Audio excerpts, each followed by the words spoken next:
Good evening, everyone. I call to order the resumption of the November 12, 2020 Township Committee meeting. Please join me in saying the Pledge of Allegiance. I pledge allegiance to the flag of the United States of America and to the republic for which it stands, one nation, under God, indivisible, with liberty and justice for all. Madam Clerk, a roll call, please. Yes. Mr. Arvanites. Here. Mr. Gyorfy. Here. Mr. Grayzel. Here. Mr. Mancuso. Mr. Mancuso.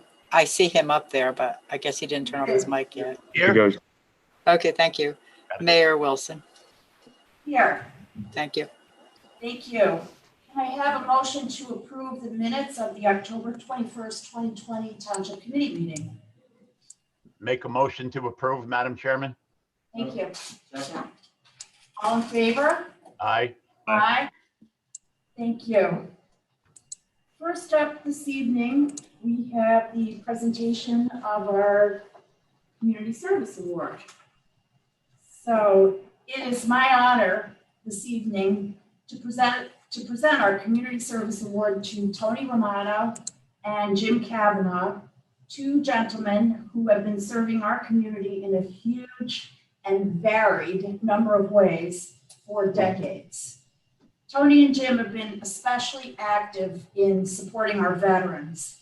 And given that yesterday was Veterans Day, we thought this would be a good time to honor both of them, not only for their extensive and exceptional work with our veterans, but for their many other contributions to our community as well. Tony is with us this evening in person. Due to a recent medical issue, Jim's participation by Zoom was uncertain, so he shared his comments in a video.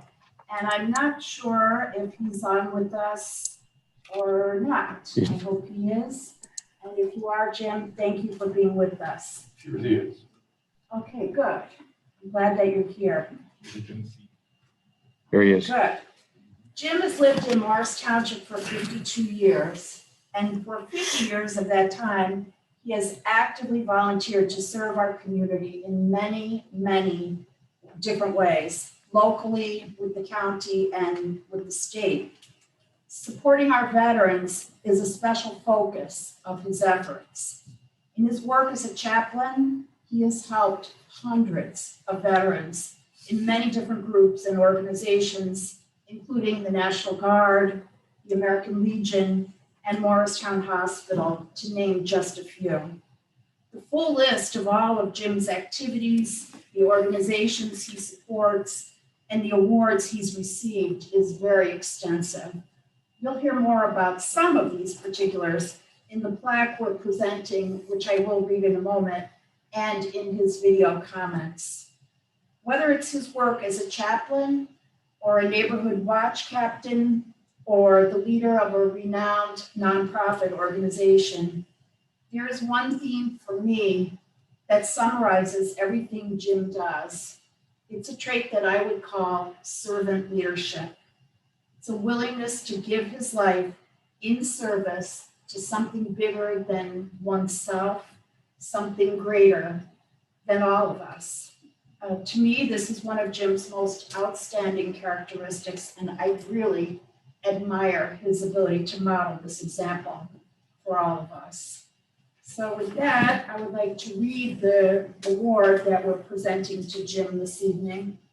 Mayor and Township Committee extend their grateful recognition and hereby commend Jim for his remarkable record of service to his country, our community, and his exemplary volunteerism and leadership. Jim, a 52-year resident of Morris Township, is a man of service who honors those who have earned the freedoms we have today. The Township Committee recognizes Jim for his recognition, for his dedication to God, family, and country, and his tireless volunteer work in preserving, commemorating, and recognizing our veterans' sacrifices on Veterans Day, Memorial Day, and throughout the year. On behalf of the residents of Morris Township, we extend our appreciation for all your selfless and untiring work as a volunteer in our community. We recognize honoring those who have served our country in and around the state of New Jersey. Jim is not only being recognized for his service in the United States Army National Guard, but has also been the recipient of Morris County Distinguished Service Medal in 2016, the Order of St. Barbara Award in 2016, and the many appointments and recognitions that he has received for his selflessness as a volunteer through his years of service to God, country, state, and our community. The Township of Morris hereby recognizes and extends, on behalf of the residents, congratulations to Jim CAVANAUGH, Community Service Award, November 12, 2020.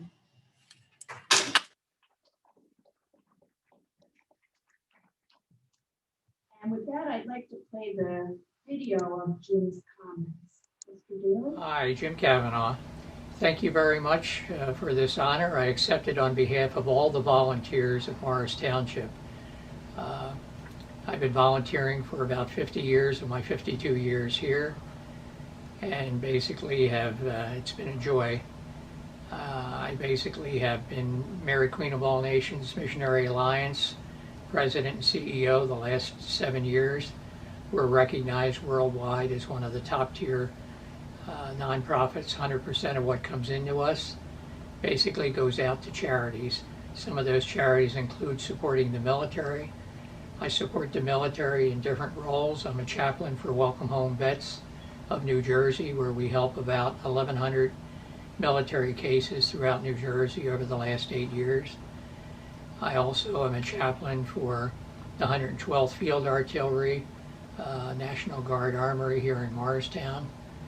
I'm also a chaplain for the American Legion Post 59 Morristown, which is being renewed now. We were down to about 2 members a year and a half ago. We're up to 23 members now, and we expect to be growing and helping more military veterans that come back from engagements overseas, crippled people. And we made an affiliation with Morristown Memorial Hospital or Atlantic Health in identifying those patients that come in that are veterans. We've identified at least 230 over the last 2.5 years where we're helping them, and we will continue to do that. I'm also a Eucharistic minister at Assumption, serving the communion to over 1,000 people, well over 1,000 people during the course of a 2-month period. And basically I've been honored to receive different awards, but again, I feel like my awards are like many that could be given to the firemen and the emergency services and so forth. So that's why I accept this award gratefully on behalf of everyone. And it's 50 years of service that I've really enjoyed. My motto has been God, family, and country. And I basically am appreciative to what our township does, and also our county. I'm on a county veterans committee where we review the legislation that comes through for the state. And again, I want to thank you for whatever you can do in terms of your continued volunteer services. And I ask that you pray for improved leadership across the country. I also am a founder and the provider for the Unsung Military Hero Award, where we give a watch away to the governors across the United States and the 13 premiers in Canada to recognize unsung military heroes. That's kind of my brief background. I thank you, and God bless. And we are really grateful for all that you do. Thank you so much. So with that, I'd like to join Tony Romano, and we're going to stay our 6 feet, and I'll come up and join you.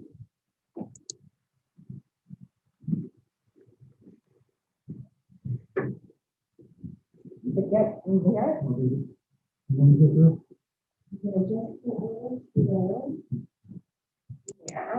you can be here, and I'll go away. So Tony has also served our community in various ways for decades. Supporting our veterans is also a special focus of Tony's service activities as well. Tony is a veteran himself. Since 2001, he has served as the chair of the Morris Township Memorial Day and Veterans Day Association. He is the lead organizer of the Veterans Day and Memorial Day ceremonies that we held here locally, just as we did yesterday. And thank you for your work on that. Tony is also well known for decades of service to our fire department. He started as a member at Mount Kimball in 1995 and continues to this day. 54. Stand corrected. Getting ready to leave, it's during the fire. Over the years, he has served there in many different roles. Now, I got this from your written material: financial secretary, president, captain, lieutenant. Right? Anything else? I know deputy chief of the fire department for 22 years. And Tony also served as chief, I believe, for 2.5 years. Tony has also served on the planning board for many years, since many of the site plans that come before the planning board raise issues related to fire regulations. His background as a firefighter and as an electrician as well was especially helpful and much appreciated by all. Tony is a gem. He's one of those people that I would call the salt of the earth. We are so grateful for your service and count ourselves lucky to have you as a member of our community. And with that, I would like to read, you know what, I'm going to read it from the paper so we're practicing good social distancing here. This is what the plaque will be given to Tony says. The mayor and township committee extend their grateful recognition and hereby commend Tony for his remarkable record of service to his country, our community, and his exemplary volunteerism and leadership. Tony, a resident of Morris Township, is a graduate of Bailey Ellard High School. The township committee also recognizes Tony for his tireless work in preserving, commemorating, and recognizing our veterans' sacrifices on Veterans Day and on Memorial Day. On behalf of the residents of Morris Township, we extend our appreciation for all your selfless and untiring work as a volunteer and as the fire chief of the Morris Township Fire Department, also serving on the Morris Township Planning Board for many years. Your service in the United States Army, serving 2 years as an Army engineer in France, and your permanent appointment as a member of the Morristown and Morris Township Memorial and Veterans Association is a model for all of our young men and women. The Township of Morris hereby recognizes and extends, on behalf of the residents, congratulations to Tony Romano, Community Service Award, November 12th, 2020. I want to keep your hands, but I'll just kind of do a remote. And your plaque is right here, and I'll step out of the way and let you move it. I'll go this way. Thank you. That's right. Yep. Well, first of all, I'm great, glad to be able to listen to Jim talking from his living room. Been over there a few times, and he's a busy guy. And he's quite a guy too. And the strange part about it is, when did he come here in the 60s? Well, I as I said before, I go back to 1954 at Mount Kimball, and that was the year I joined the fire company because I was just 21, living with my dad and my stepmother and my brother. And the the fire department career was a volunteer career at that point, and just happy to be doing something like that, and knowing that the elective service had my name and number in Morris County, and it was only 3 years later, 2 years actually, when I got my draft notice and knew it was coming, and just was anxious at that point as to what would happen. You know, was I going east or west? And fortunately, I got east and went to. By that time, I had learned a trade out of high school, right out of high school, and I learned the electric motor trade. And you know, what's this electric motor stuff? Well, it's quite a thing, and I had a very good instructor. It was a small company on Sussex Avenue in Morris Township, 600 Sussex Avenue, and the foreman there put me right to work, and I started to learn what motors were really about, and how many of them that they make were all so many different jobs for them to do. So I was moving along pretty well, and the draft notice came, and in 1956, I was at Fort Dix, and then I went to Fort Belvoir, Virginia, a beautiful Army post with a very nice technical school. And the electrical department put me right in a class. And I just continued my education, just like I was home working. Well, that lasted about 8 weeks, and when Christmas came, went, and everybody got their leave and their month off, and was ready to board a ship for France. And in January, we left. And it was like a 10-day trip to Bremerhaven, Germany, and down into Metz, and that's where I stayed pretty much for the year and a half after that. And I was able to work in a heating shop that provided the heat for all the barracks and buildings on the post. And I became the personal chauffeur of the staff sergeant in charge, Sergeant Green. And we found enough work with the French civilians working in the heating department to continue my education, as well as doing my Army service. And you know, you're always a soldier first, and then the other things happen. If any of you have gone that route, and so you kind of know what to expect. And you know, I was thinking on the way coming over here before that more youngsters, young teenagers and middle teenagers should think more about trades, technical schools, or the military. And I recommend the military for especially boys, but girls too. Even if it's only, 6 months and you don't like it and you want to get out, do something else, that's okay.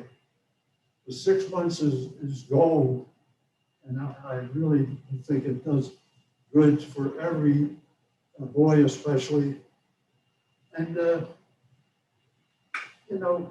you're bringing up your children, and you need to discipline them at times, but you're also teaching them.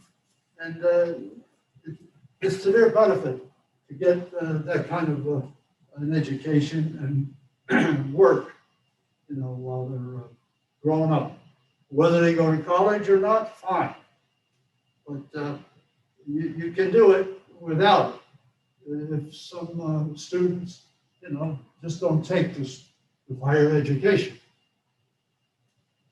Well, after coming back, I'm not going to go over everything you said, but I was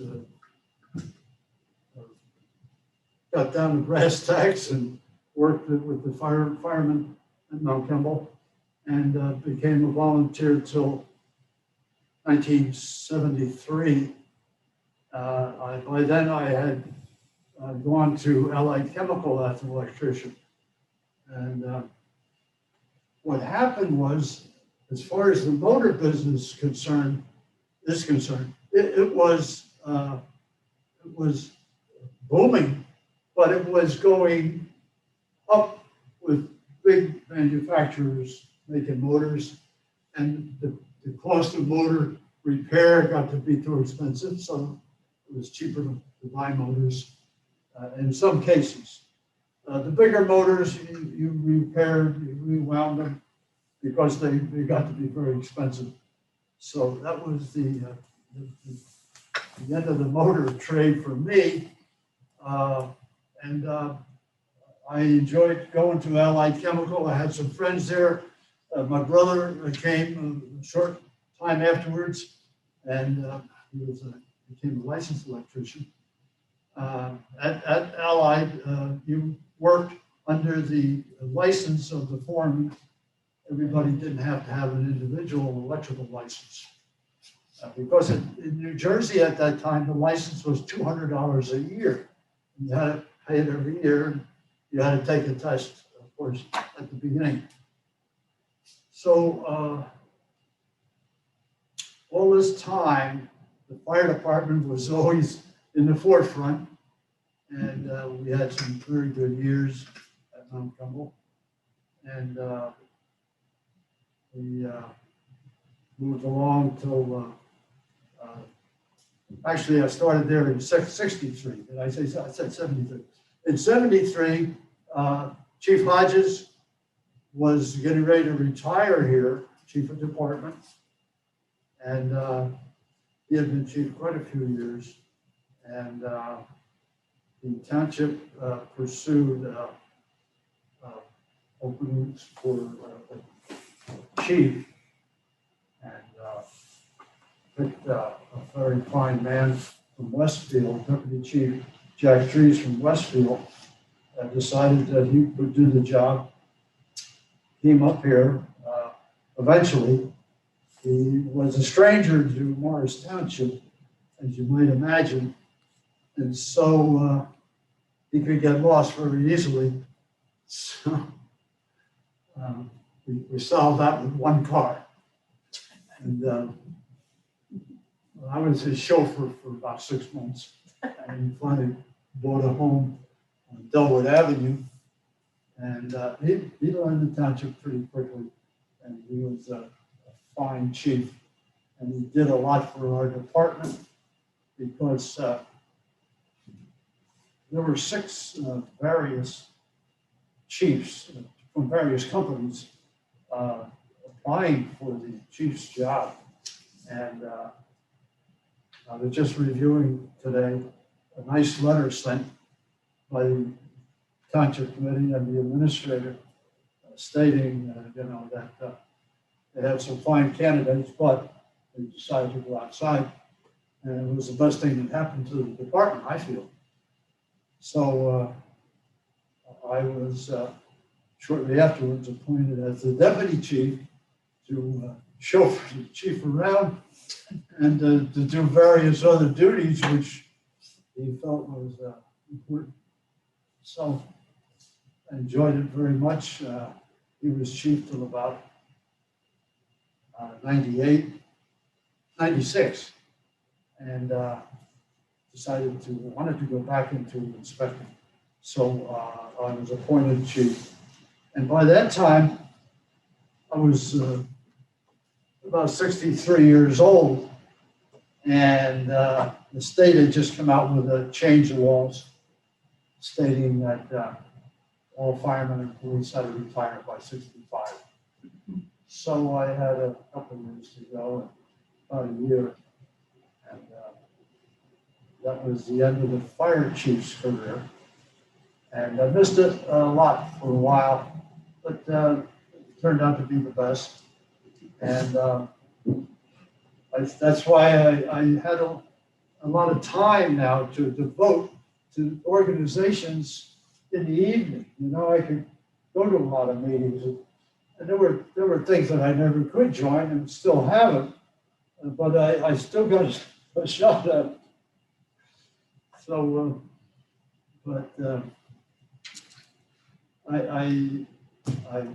I've been a churchgoer at Assumption in Morristown.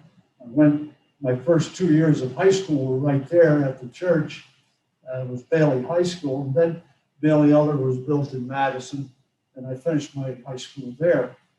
So I've been in charge of the ushers for about 35, 40 years at Assumption. I'm on the board of directors of the Fire Academy. I'm on the board and council, advisory council for seniors and veterans run by the county. And still a member of Mount Campbell with meetings, that's all, not chasing any fires. And missing a couple of things, but that's all right. The American Legion, as Jim said, kind of had collapsed for a while, and lost the building that they had, and consequently, a lot of the members have started to die off, and they had a tough time keeping up the membership. But it's picked up, and we've had several good meetings this past year, and we're trying to get Post 59 back on its feet, and eventually try to get a home, because they have a little money saved up, and the organizations are basically a good organization. So I think I've covered pretty much all those years, and we'll let it go with that. How's that? Thank you, Not Tony. too long? Here's your plaque. It's right there. You barely touched Very it. much, There's a box too, if you want it. yes. I do, thank you. Thank you so much. It was very nice. And I'll slip right here. We're really grateful for your service and for Jim's. So Appreciate it very thank you much. for being And here. Thank you for all that thank you you do. to you, Mayor, and the committee, and the township people. I enjoyed working for the people. Thank you. Thank you. And with that, I'll call it a night. Thank you for coming in. And good luck to you. Thanks for all you Thanks do. for meeting here. Thank you. Good night.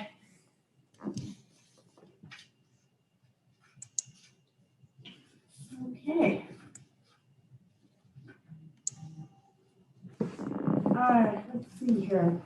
Next up, we have a presentation on residential energy aggregation that's going to be given to us by Dan Faulkner, who is the former chair of our Environmental Commission. And before I get in to introducing Dan, I do want to highlight, I believe, if I'm not mistaken, that Dan is a veteran himself. Is Dan on here? Are you, Mr. Daly, going to bring Dan to be a presenter? Is Oh, Dan, there he is. Okay. Dan's here. Panelist, that's what I meant. Sorry. Daniel, can you hear us? I can hear you guys. Can you hear me? You're a little, Very fuzzy. Fuzzy. Okay. You may want to check your mic. right word. Well, while Dan is working with that, let me just say that I'd like to thank Dan Faulkner for his service to our country as well. And if memory serves, I believe Dan served in the Navy for several years. So I'm not sure he's hearing me, but thank you, Dan, for your service to our country. While he is working with his internet at his end, let me just say a few words of introduction for Dan. Dan, once he's set up here, is going to provide an introduction to a topic that most of our residents and probably many of our township committee members have never heard of. The topic is energy aggregation. Dan has a lot of professional experience in this field and has done a great deal of research on his own. I'm going to leave it to him to explain what energy aggregation is and how it works. But by way of introduction for everyone, I just want to say one reason that we've asked Dan to speak with us tonight is that our Environmental Commission has a subcommittee that's been working to gather information on energy aggregation. And in order to continue their research, they have asked us, the governing body, to pass a resolution that signals our support for their ongoing efforts to basically research this subject and gather factual information. So that is all we're committing to in the resolution. And once Dan has completed his presentation, we can answer any questions that anyone from the public or from the Township Committee may have about the resolution that's on our agenda. So with that, it looks like you're set, Dan. All right, can you hear me now? Is it better? There you go. In case you didn't Okay. hear, thank you for your service to our We hear you. All right, well, thank you. I appreciate that. And thanks for having me. So I am going to work to share my screen here.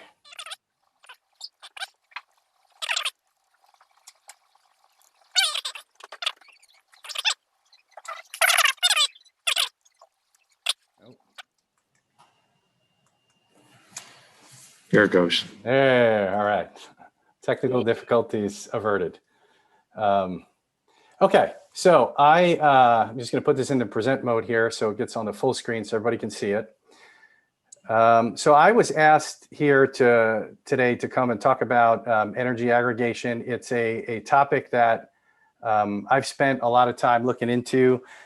Partly my background, I used to work in the energy markets, particularly in the finance sector. So I've spent a lot of time in my professional career working with or in the energy markets, understanding who the investor-owned utilities are and how energy markets work.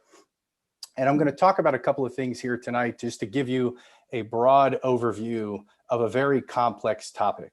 So I don't expect this presentation to answer all of your questions.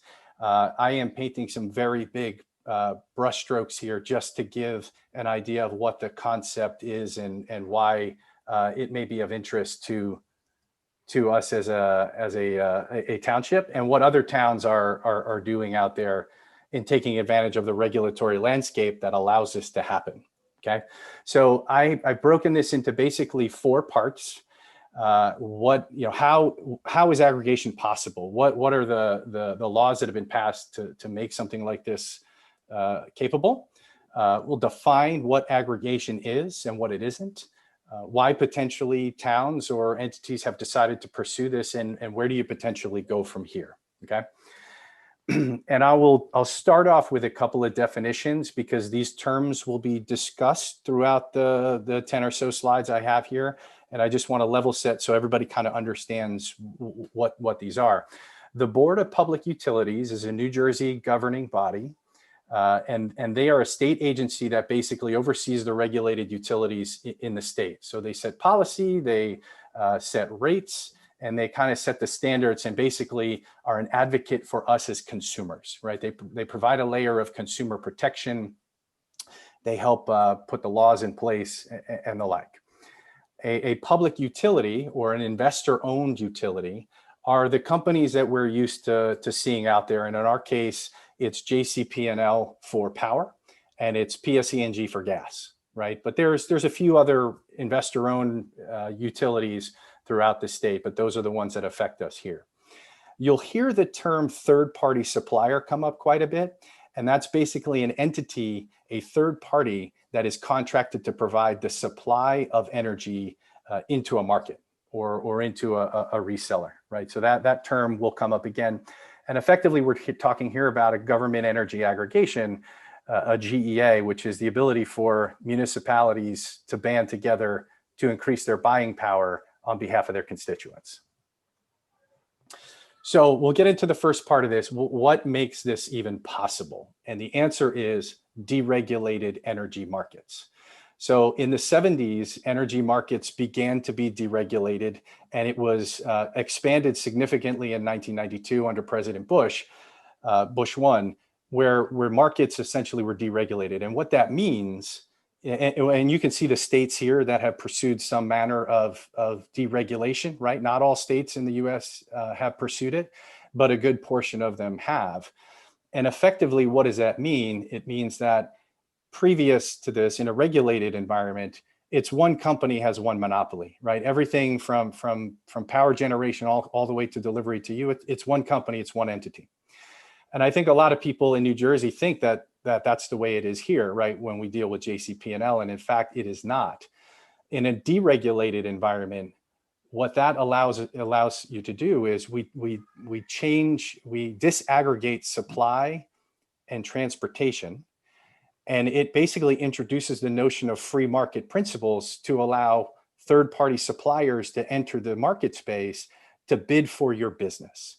And why is that good for consumers? Because now you have people competing in a market economy to deliver a service to a customer, and they're competing on price. And who benefits for that? You know, consumers benefit for that more often than not. So that's the main difference between regulation and deregulation, right? Regulation, one entity, deregulated, multiple entities kind of competing for business. So why does that matter, right? You must say, well, what does it have to do with aggregation? Well, what effectively that does is it and we'll talk about this in another slide, but it basically disaggregates supply and delivery. So in our case, JCP&L always owns the delivery and transportation of power to us. They are the regulated utility. They own all the power lines. They own the transportation. If a power line goes down or there's a power outage, they're the ones responsible for putting those lines back up. And they're the ones that bill us, right? You get a bill from JCP&L for your power. The deregulation basically allows you to change the supply. And some people within the township may have already pursued this, but it basically allows you to go out and select a third-party supplier to get your power from. And that charge shows up on your JCP&L bill, even though it's not JCP&L providing you the power, right? And energy markets and distribution, delivery of electricity is very, very complex. This isn't meant to kind of give an understanding of the electricity grid and how the electrons go from a power plant to your house. This really is defining the market by which that power is bought and sold and delivered to a customer. So again, utilities always own the transport, but the supply is open to competition. So that means, again, you can go to a third-party supplier, and most residents, it is purely an economic decision. Can I get a better price and save money on my power bills by going to a different provider versus the rate that's been set by the BPU that JCP&L has to go procure power at? There's no impact on the reliability or safety of your service because, again, JCP&L controls the highway, right? They just no longer are providing the cars on it. But the challenge, right? If you as a consumer can go out and do this today, and I personally have done it, and it can be very, very confusing. And I don't know about you, but I've gotten increasingly numbers of phone calls on spam from people promising me to save money on my power bills and all those other things. The important thing to note is that if you go it alone as a consumer, there are a lot of hidden fees and hidden language in these third-party supplier contracts, and their pricing is not regulated by the BPU. So what this means is you have a lot of residents exposed to predatory practices where they maybe think they're buying a fixed rate and it eventually flips to a variable rate. So and they may not know when that happens. So in indications of an oil crisis or a polar vortex, and those rates go up, if you're not reading that fine print and understand those contracts you enter into as a consumer, you can be taken advantage of.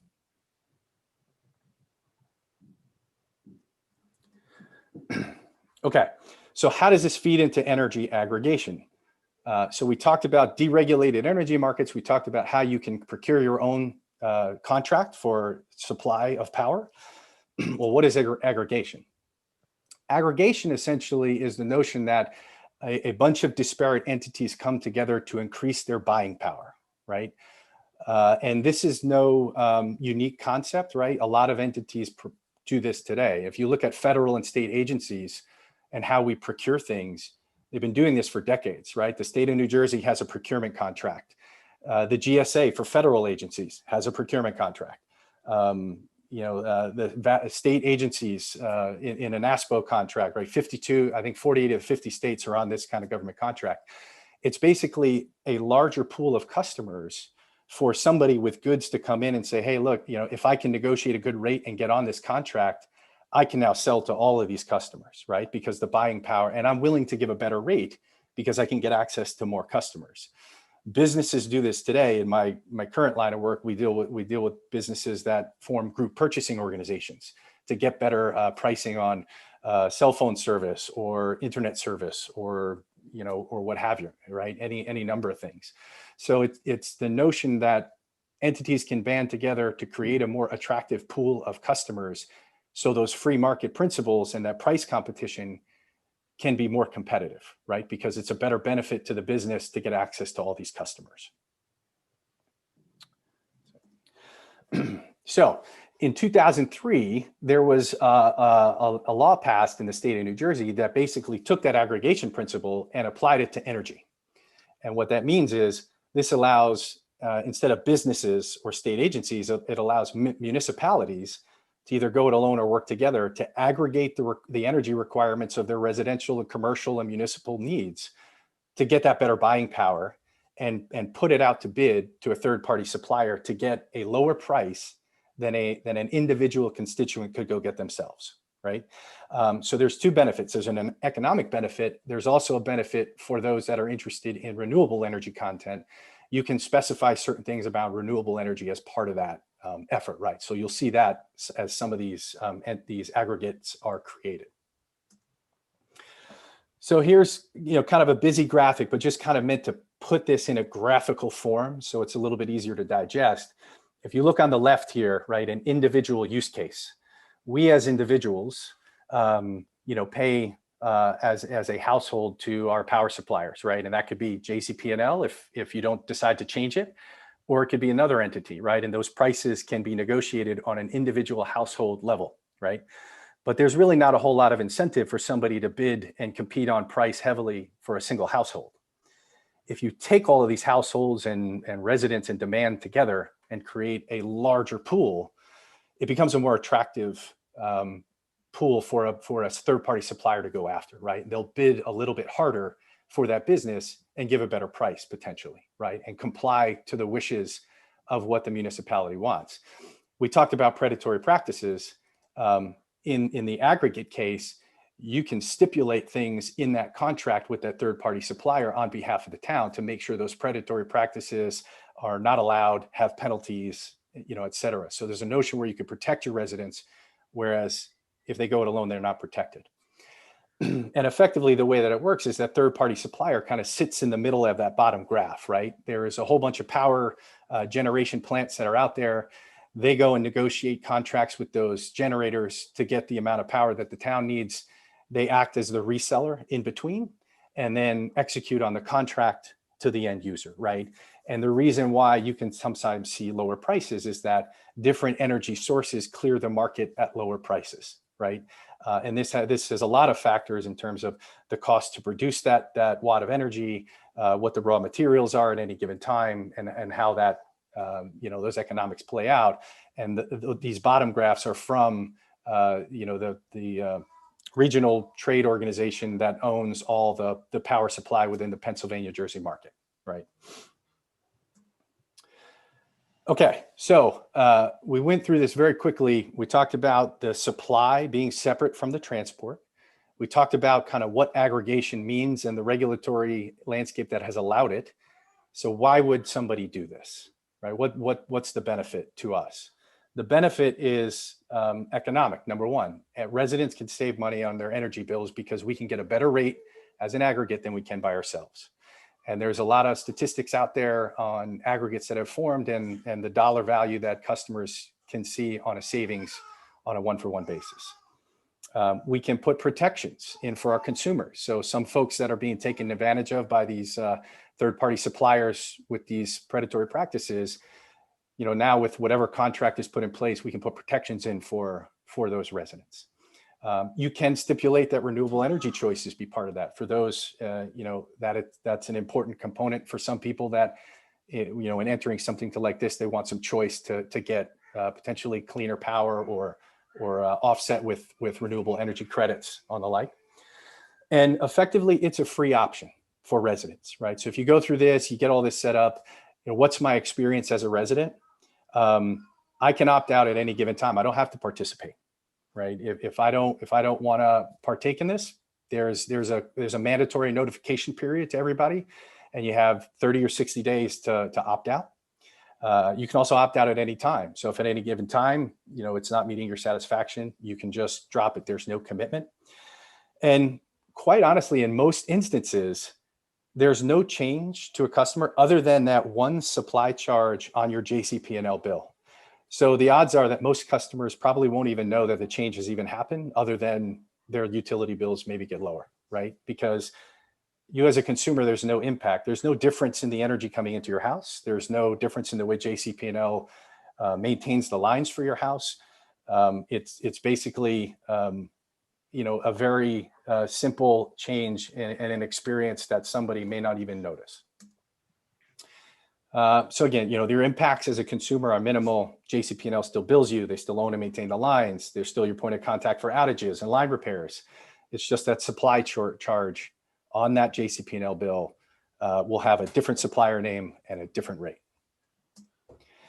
So where do we go from here? The Environmental Commission has been doing a ton of research on this, and I think we'll have some recommendations on how to proceed and where to go. The law, as mentioned before, allows municipalities not just to go it alone, but to do it together.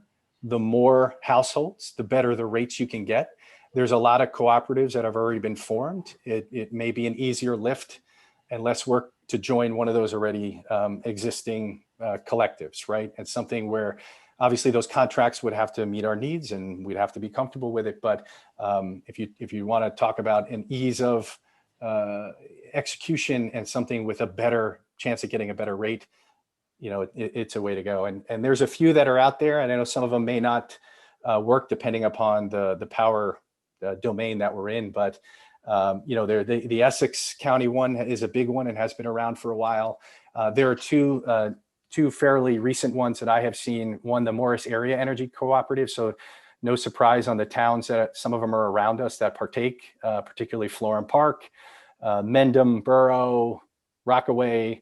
The Hunterdon County area one, again, has some that are around us, Mendham Township, specifically, get a little further west in Chester and Washington Township. So, you know, a lot of these collectives have been stood up and continue to do so as people realize the potential economic benefit and the potential renewable energy benefit as part of it. And I put this in here for those people that are interested or have an affinity towards renewable energy.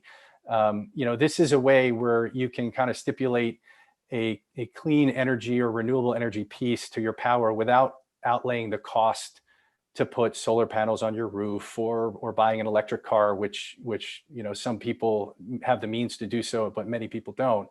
And those individual efforts, you know, this is more of an aggregate level. So what it does is it signals a demand to the power markets that there is a demand for renewable energy.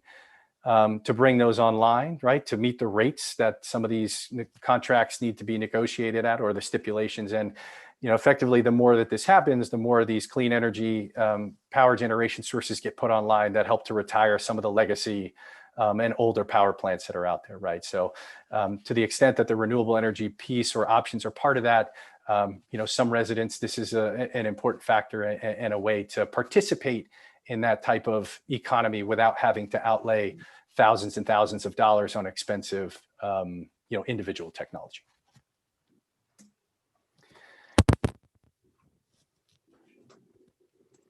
So that is, the extent of the presentation. It's a lot of ground to cover in a short amount of time, but meant to just be a high-level overview. I'm sure there'll be more discussions to be had, but I'm happy to take any questions or answer anything that comes up.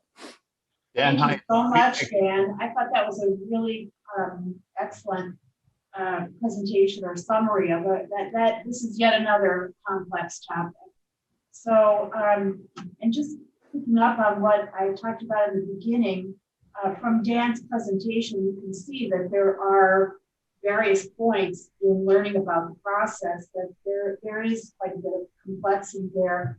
And our EC has been doing tons of research, like you said, and they are at a point where they would like to know more information about some of the collectives that are in our area, the Huntington area one, the Essex one, the Morris, and they want to be able to talk with some of the people that run these collectives. And so what they're looking for, our EC, is an affirmation from us, just that we're interested in supporting their information researching efforts.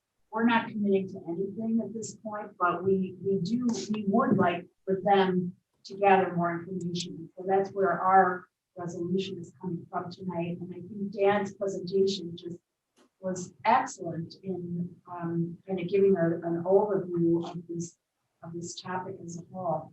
So I really thank you for that, Dan. And if there's anybody from the Township Committee, does anyone have any questions or comments? Madam Chairman, thank you. Dan, Peter Mancuso, can you hear me, sir? I can.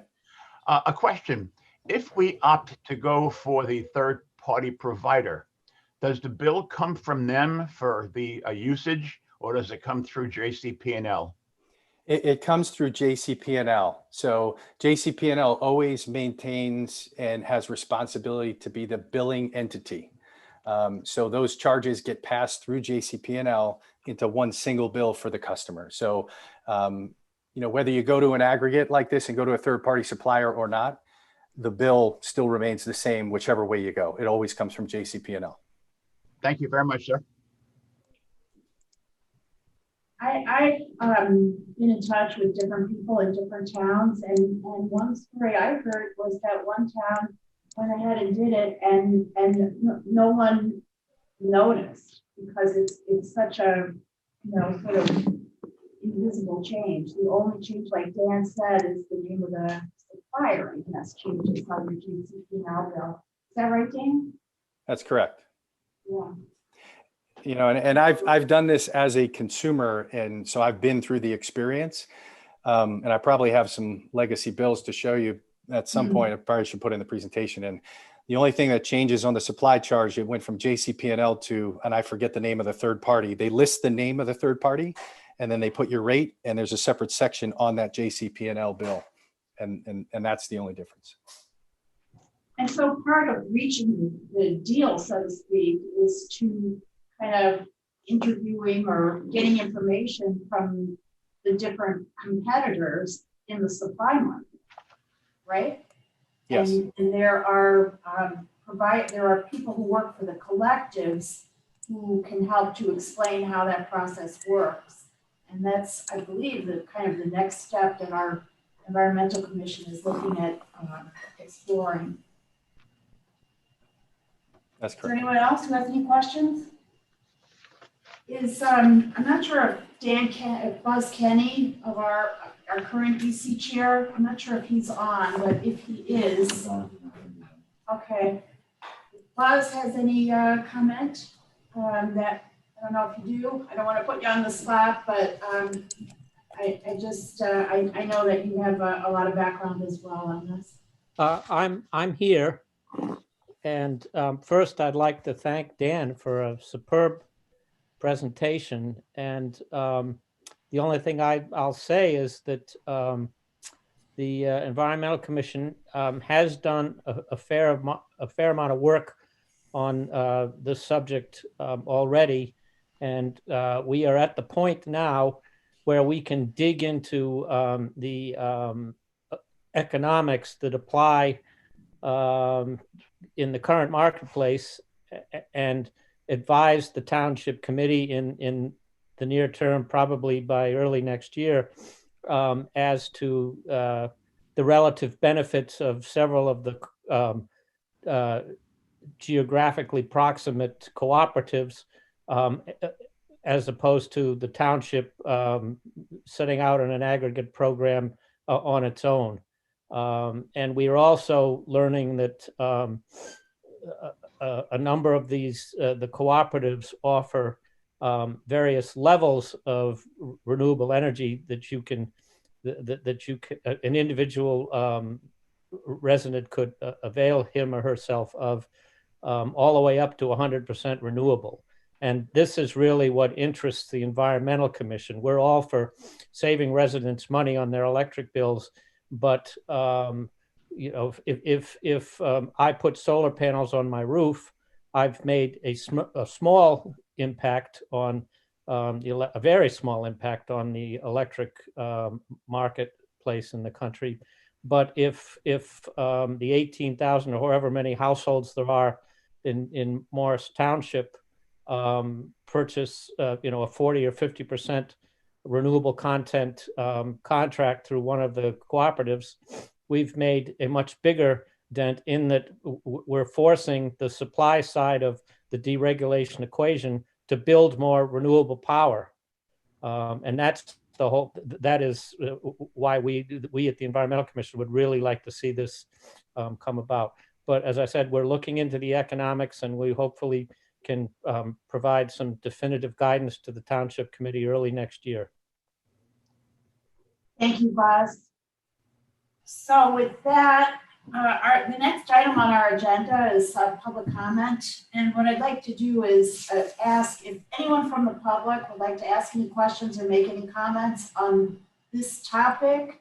If you could raise your digital hand, we'll start with that topic. And Dan, maybe if you could stay with us in case there are any questions for you from the public.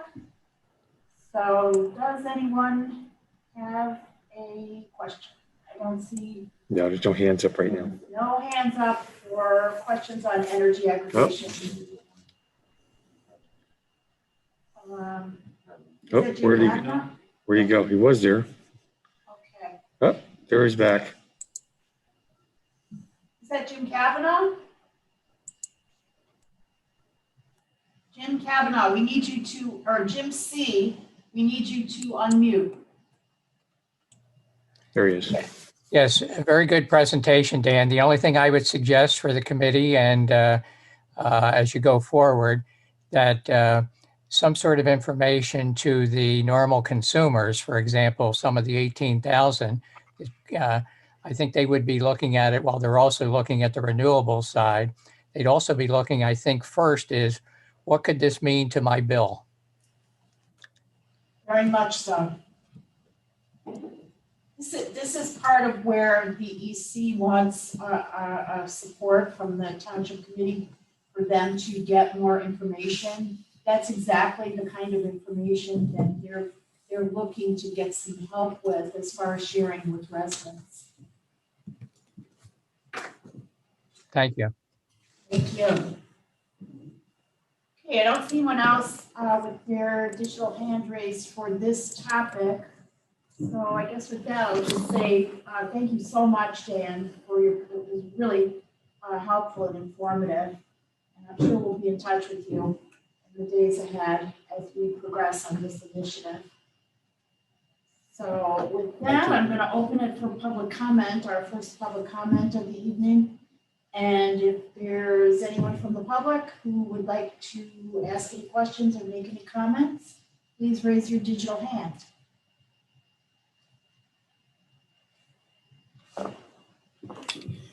Is that Marlene?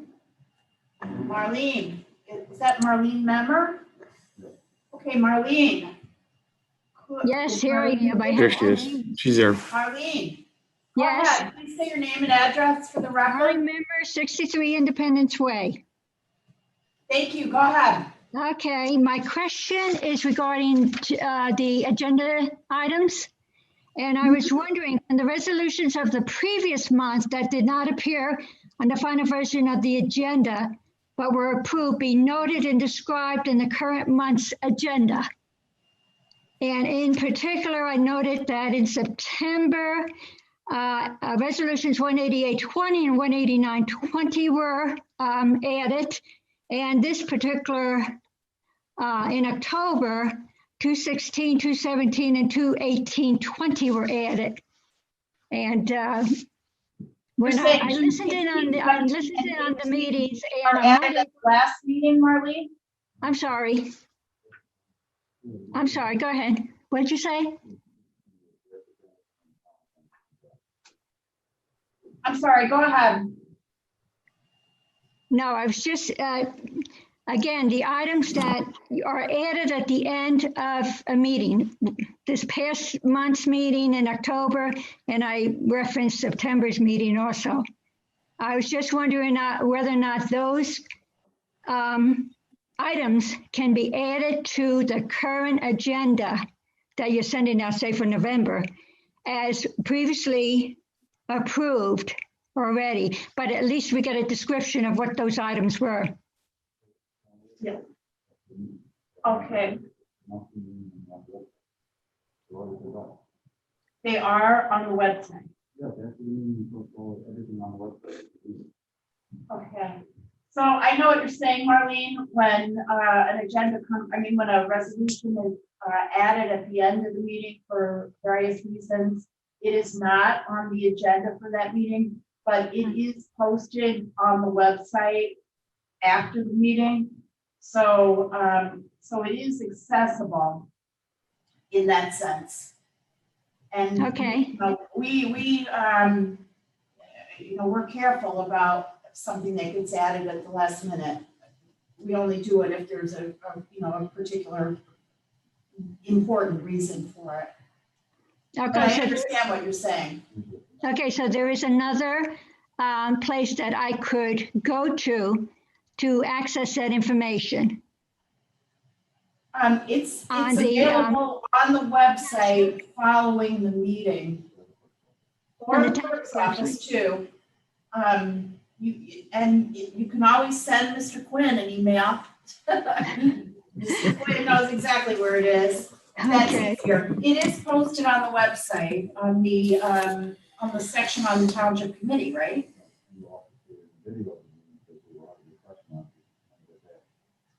Right. Okay. The video is a little harder to access, that portion. But yeah, so I guess the choices would be looking at it on the website after the meeting, sending an email or to Mr. Quinn or to the municipal clerk. Okay, thank you very much. Thank you, Marlene. Next up was Lee. It looked like jumped in. Do we have someone else? Lee here. Is that Lee? Is that Lee Goldberg? Lee, you're on. Hi, good evening. This is Lee Goldberg. Hi, Mr. Goldberg. Go ahead. Hi, good evening. Hope this evening finds everyone Name doing. and address for the record. Sure, 10 Arrowhead Road. Hope. Thank you for scheduling this meeting. I appreciate Mr. Faulkner's presentation and hope tonight finds everyone doing well as we collectively deal with what's been thrown at us here in 2020. So thanks for making this accessible, easily accessible for the members of the public. I have a few question on just a few of the ordinances. One of the resolutions, in particular ordinance 2120 on the bamboo ordinance. I was looking for a little bit more color and detail in the packet that was sent out with the email for an agenda for tonight's meeting. Didn't see it in there, but my question related to the ordinance is, I'm assuming this is to be addressing the installation or planting of any bamboo going forward in the future. Would that be accurate? Yeah. Does the ordinance address any existing bamboo that was already in place that needs to be removed or? Mr. Goldberg, I just want to tell you one thing. We are going to have a public hearing on this ordinance following the public comment here. So Gotcha. if you want to participate in that portion, that would be the appropriate time. Okay, You can thank hold you. your questions until we get to the. Well, I can, unfortunately, I have a prior commitment, so I will circle back after this meeting with questions on it, either to Mr. Quinn or to yourself or members of the What I committee. will say is that it applies going forward. Okay, Is there thank you. anything else? Thank you. My I just have general inquiry on the work that's being done at the former Honeywell Technology Center to take down that building. Any update you can give in terms of when that's scheduled to be completed or estimated to be completed, and then if there's any current plans for what or ideas or notions of what might be replacing it, and then also similarly for the Vision Properties, the commercial zone on the top of that track, any update that can be provided to the public on plans or what might be happening with the development of that tract. Mr. Slade. So Lee, on the demolition of the building, I do believe they hope to be done by the end of the year with that, and there's nothing scheduled to be replaced at that location. At this point in time, it's just gonna be a vacant lot. Okay. I did observe, I noticed PSE&G was up there doing some work on the corner. Smucka was up there over the weekend. Is that just sort of to shut down the building to allow for demolition to make it safe, or? Yeah, those are for utility disconnects. Okay, thank you. Could I just interrupt 1 minute? Mr. Slade, who owns that property? Honeywell still owns that building Okay. and that property. And Okay, so this is the work in preparation for the demolition. I'm sorry to interrupt, Lee. no, that's okay. Thank you. Thank you very much. That's those were my only inquiries outside of the ordinances and resolutions, and I'll circle back and follow up with my questions either to Mr. Quinn or to the Township Committee via email. Thank you very much for your time and attention. Thank you, Mr. Goldberg. Is there anyone else? Jim C's back. Mr. Cavanaugh? Is that Jim? Yes, Jim Cavanaugh, 11 Featherly Road. Just 3 quick points. One is thank you again for the honor. I wanted to give a shout out to really all the fire, the police, the emergency personnel, particularly during these stressful times of COVID. Also thank the Township Committee. Many times you go unnoticed. You take a lot of the hits from the community and so forth. You're up there doing a job for free for us, and I thank you. The third point is in accepting the honor, I wish my wife of 49 years been here, because basically she was the wind beneath my wings. And I give a shout out to all the volunteers, spouses, if you will, because they are really holding them up and letting them participate in meetings and so forth. So there are many of the unsung heroes that we don't see. And the fourth and fifth points is relative to Veterans Day. The worst thing that we can do for veterans is forget them. So this is a time to really particularly remember them, but also throughout the year. And my final point is that wars come and go, and many times we think a war is over.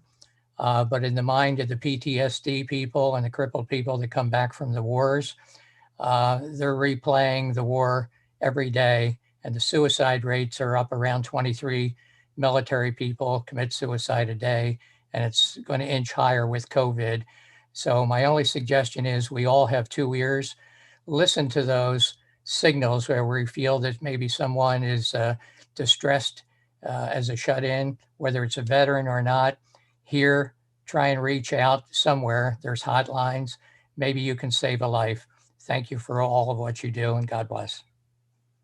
Thank you. God bless you too. Such good points. Is that it? That's it. So can I have a motion to close public comment? Second? Second. There is second. Second. All in favor? Aye. Thank you. Okay, moving on, we are moving on to our ordinances. First up is 1720. Mr. Carlson. Thank you, Mayor. We have four ordinances up tonight for public hearing and final. We have four ordinances up tonight for public hearing and final consideration. The first is ordinance 17-20. This is an ordinance vacating the rights of the Township of Morris in and to a certain 20-foot wide pedestrian right of way existing between 26 and 20 Stone Hills Road, block 2201, lot 13 and 14. I will proceed with this tonight, Matt. Just for us, I would request that if we move to the December meeting, that one of the properties sold, we are waiting for the new property line to decide whether or not we want to accept that. Understood. I guess we'll look for a motion to carry into the December meeting. That's what I am. And what's that date? December 16th. Looking for a motion to carry ordinance 1720 to the December 16th. Second. All in favor? Aye. Your roll call, can I do it? So all in favor? Okay. So it's moved to December, I believe 16th. Okay, thank you. Next up, 2120. Thank you, Mayor. Ordinance 21-20. This is an ordinance amending chapter 385 entitled Property Maintenance by adding a new article 4 entitled Bamboo Regulation. Okay. Mr. Gyorfy, do you want to say a few words about this ordinance? I know you had a lot to do with this, as did Mr. Carlson. So if you'd like to say a few words, I would invite you to do so. Okay, thank you, Mayor. And just to provide a recap, I did provide full remarks at the introduction last month, but to give a brief overview, there are areas of Morris Township where there is bamboo spreading, particularly, or actually specifically from private property onto public property, in some instances from private property onto other private property. And so what this ordinance sets out to do is to try to prevent this from happening in the future by effectively preventing bamboo from being planted in the ground. It is incredibly invasive. It is spreading into areas of our town that where our hiking trails are or our recreational fields. So what we're trying to do with this ordinance is protect the taxpayers, because to remediate bamboo is extremely expensive. And we want to ensure that we are doing everything we can to try to encourage our residents to plant something else if they need something for privacy. This requires bamboo to be placed in out of ground containers. It grandfathers in areas that are already planted. The township attorney could speak to that as to why we can't require already planted bamboo in the ground to be removed.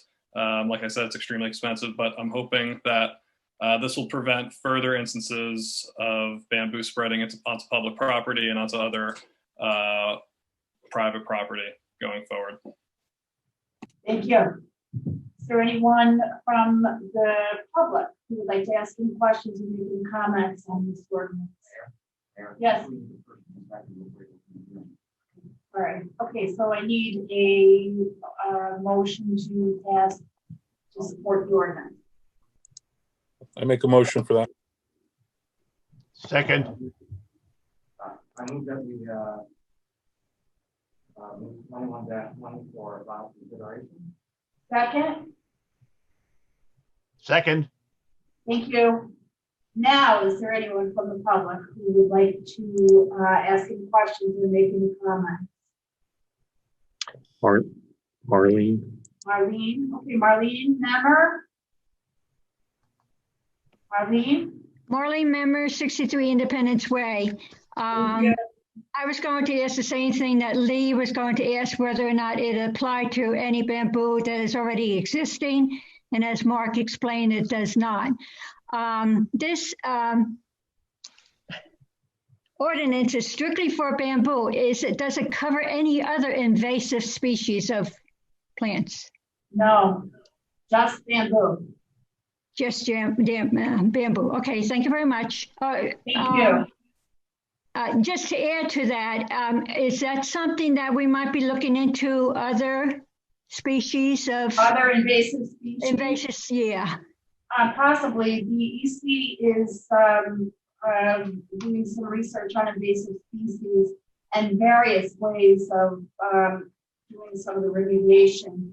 To my knowledge, we're not proposing any kind of ordinance right now, but the EC is well aware of the problems and is looking at various ways of addressing them. Okay, thank you very much. Continue. And feel free to join in on the environmental commission meetings. Okay, thank you very much. Thank you. Is there anyone else who has a comment or question from the public? No. Okay, seeing no one, can I have a motion to close? Move we close the public portion, Madam Mayor. Thank you. All in favor? Aye. Okay, Madam Clerk, we need a roll call, please. Thank you. Mr. Arvanites, Yes. Mr. Gyorfy, Yes. Mr. Grayzel, Mr. Mancuso, Yes. Mayor Wilson. Yes. Thank you. I, Catherine J. Wilson, Mayor, declare the ordinance adopted and finally passed. Move the same and direct that the clerk publish proper notice thereof in the newspaper and to record the ordinance in the proper place. I have my hand out. Mayor, I just wanted to, I forgot to mention, I wanted to thank Buzz Kenny for his work and the Environmental Commission's help. Yes, absolutely. Thank you. Thank you. Good job. Okay, next ordinance, Mr. Carlson. Thank you, Mayor. This is ordinance 22-20. It's an ordinance of the Township of Morris, County of Morris, New Jersey, authorizing and approving the financial agreement for tax exemption with Madison Avenue Urban Renewal LLC for the redevelopment of Block 8409, Lot 1, commonly known as the Abbey site, in accordance with the long-term tax exemption law, that is NJSA 40A:20-1 et sec. Okay. Thank you. Second. Is there a second? Second, and Jeff, we can't hear you very well. Can't hear who? Can't hear Jeff. Jeff, we can't hear you. Jeff or Cindy can't hear you. They can't hear me? No, we can't hear you at all. Can you hear me now? Yep. Okay. Nope, now I can't hear you. Okay. All right. So this is the financial agreement, and I believe that we have Mr. Lair is going to say a few words by way of introduction for all of us and for the public. Thank you, Mayor. Thank you, Deputy Mayor. Members of the Township Committee, Jeff Lehrer, Redevelopment Counsel for the Township of Morris, from the law firm of DeFrancesco Bateman. Just as an introduction, there are two items on your agenda this evening for action. One is the adoption of the ordinance that has just been announced by Mr. Carlson to authorize the mayor and clerk to sign the financial agreement, also called the pilot agreement. And secondly is the adoption of a resolution which would designate Madison Avenue Urban Renewal LLC as the redeveloper and authorize the mayor and township clerk to sign the redevelopment agreement. In terms of the ordinance in front of you now, it seeks to authorize the financial agreement. It's somewhat of a complex document, but I'll try to synthesize the salient points. First, there is a requirement that they identify in the application that they submit, meaning the urban renewal entity, how many jobs. It's reflected in the financial agreement as approximately 100 construction jobs and approximately 120 permanent full-time jobs. In terms of the term of the financial agreement, it's the earlier of 30 years from the annual service charge commencement date, which is a defined term, which means when the payment begins, when they secure a CO, or 35 years from the date they sign the agreement. The annual gross revenue is, for the first 5 years, is $1,550,070. And that is technically the lease payment from the tenant, RH, to the urban renewal entity. In no event will that AGR be lower than that number. And then there are 8.5% increases in the AGR every 5 years thereafter. The annual service charge starts at 10% of annual gross revenue for years 1 through 5. For years 6 through 10, it's 11%. For years 11 through 15, it's 12%. For years 16 through 20, it's the greater of 13%, or 20% of what regular taxes would be. Year 21, it's the greater of 14% AGR, or 20% of what regular taxes would be. And in years 22 through 25, it's the greater of 14% AGR, or 40% of what ad valorem taxes would be. In years 26 through 27, it's the greater of 15% or 40% of what ad valorem taxes would be. And in years 28 through 29, it's the greater of 15% or 60% of what regular taxes would be. And in year 30, which is the end of the term, it's 15% or 80% of what ad valorem taxes would be. The annual service charge is paid in quarterly installments, much as they would pay regular taxes. In fact, the same bill is sent out like it would be a regular tax bill, but it's called an annual service charge. Land taxes, because this is a commercial property, are credited against the annual service charge for its prior 4 quarters, and land taxes are allocated using the pie that Mr. Quinn mentioned the other night, are allocated like all other regular taxes. A portion goes to the school, a portion goes to the library, a portion goes to the township, and a portion goes to the county. The minimum annual service charge until the first certificate of occupancy is issued is $63,121.80 per year. That would be the total taxes that are levied against the property in 2020.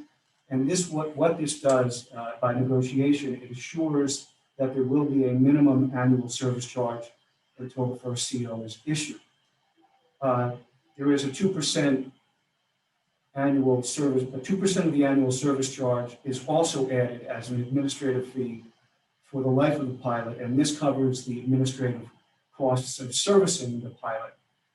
The redeveloper is responsible and will always be responsible for sewer and water charges and any connection fees.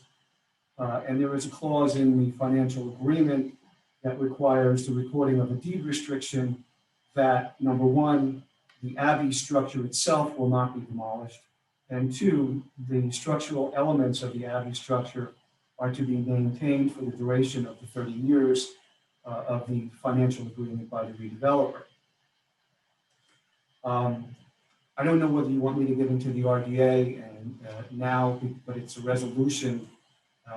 We can do them together if that's. My suggestion would be, how about we have an opportunity to ask some questions about the financial agreement? Sure. And then we can talk about the RDA? Sure. So I have a couple of questions about the financial agreement. In the items you talked about the AGR, which for the public is annual gross revenue. Correct. Okay, and we're saying that the annual gross revenue for this property for the first 5 years is estimated to be $1,550,000, correct? Correct. And so then you have 8.5% increases in the AGR every 5 years, and you have the percents that you read where the service charge starting at 10% of AGR for years 1 through 5, 6 through 10, it goes to 11%, et cetera. My question that was negotiated by us, or is that by statute? No, it's negotiated by us, and the 8.5% are increases in their rental. So that's a typographical error. It's 8.5% every 5 years. their rental will go up. So the 1,550,000 will go up by 8.5% in year 5, and then in year 10. And then Another 8.5%. Correct. And then we receive, it's somewhat complex, but there's statutory stages under the long-term tax exemption law. So we took the benefit of getting increases from 10 to 15% through the end of the term. So as the rent increases, we get increases in the annual gross revenue. Starts at 10% and goes all the way up to 15%. Thank you. Can you comment on something that you brought up at Monday's session, which is this the place where there is a sort of a limit on the profit that the? Yes. And yes. so can you talk about that? What happens when the profit limit is met? What happens with the profits beyond that? The long-term tax exemption law has a provision that if you're going to do a pilot, the redeveloper has to recognize that there's a limitation on their profit. And it's 12.5% of 12.5% is the limit, 12.5% return on their income, or 1.25% over the prime lending rate that they use for permanent financing. So anything over that amount, so if they garner rent or income beyond the 1,550,000, then the 12.5% profit on the project, if they make more than 12.5% in any year of profit, then that excess goes to the township and is held by the township. It can be used for any purpose. The entire amount? No, the amount that is over the 12.5%. That's what I mean. Yeah. The amount. Wow. Okay. And one other question I had is, how is, it is my understanding that RH makes a contribution to our affordable housing fund? That's correct. And can you explain how that's calculated? Right, it's 2.5% of the equalized assessed value of the property, and that would be something that your tax assessor would work with your tax collector on. So the statutory basis for that is 2.5%. That's not under the long-term tax exemption law or under the local redevelopment and housing law. It's under the municipal land use law, believe it or not, that the 2.5% of equalized assessed ratio, and it's paid in 2 payments. First payment is 50% due, which is somewhat of an estimate upon the issuance of the first building permit, and then the balance is paid when a certificate of occupancy is issued, and there is a true up by your tax assessor to make sure that values are equal, are realized, and so if there's a difference from the time that they get their initial building permit in value to the time that they get their final CO, there's a true up for that on the affordable housing. 2.5% to start at the equalized assessed value of what? Of the initial value of the property before anything happens? Correct. 2.5% of the improvements beyond the existing value. Okay. What is the existing value? Well, you have to use the equalization ratio at the time that it's completed, but right now it's 1 second. 3,591,000. That's the current value of the property? That's the current assessed value. Current assessed value. 3,591,000. And what do you project the value would be if you could project in ballpark terms? No, without knowing more detail about the square footage that we're going at Northwest, plus I know that it won't actually be completed. I know the projection is 2022. But we don't know for sure. I can say it's a big number. Big number. that simplifies it. Significant amount, yes. But you know, we do have to factor in the and then the current value too. And I just want to note, as far as that assessed value goes, that represents the value of the property with the zoning that was in place prior to the redevelopment plan. And the, what is the significance of that? Well, the zoning that was in place before the redevelopment plan was OSGU, which basically is a very restrictive zoning, allowing mostly for like public purpose uses, government use, nonprofit type uses, and it does allow for residential development on 3 acres or more lots. So it's really, it didn't allow for this productive development of the site, which is why, you know, the RH for the rezoning, or not rezoning, but redevelopment. Right.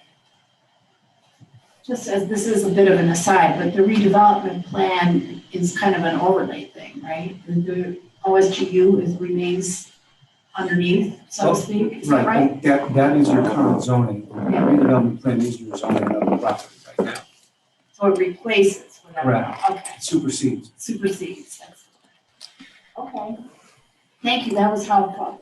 And I will say that the session the other night was very helpful to me in understanding all of this. So thank you for that in advance.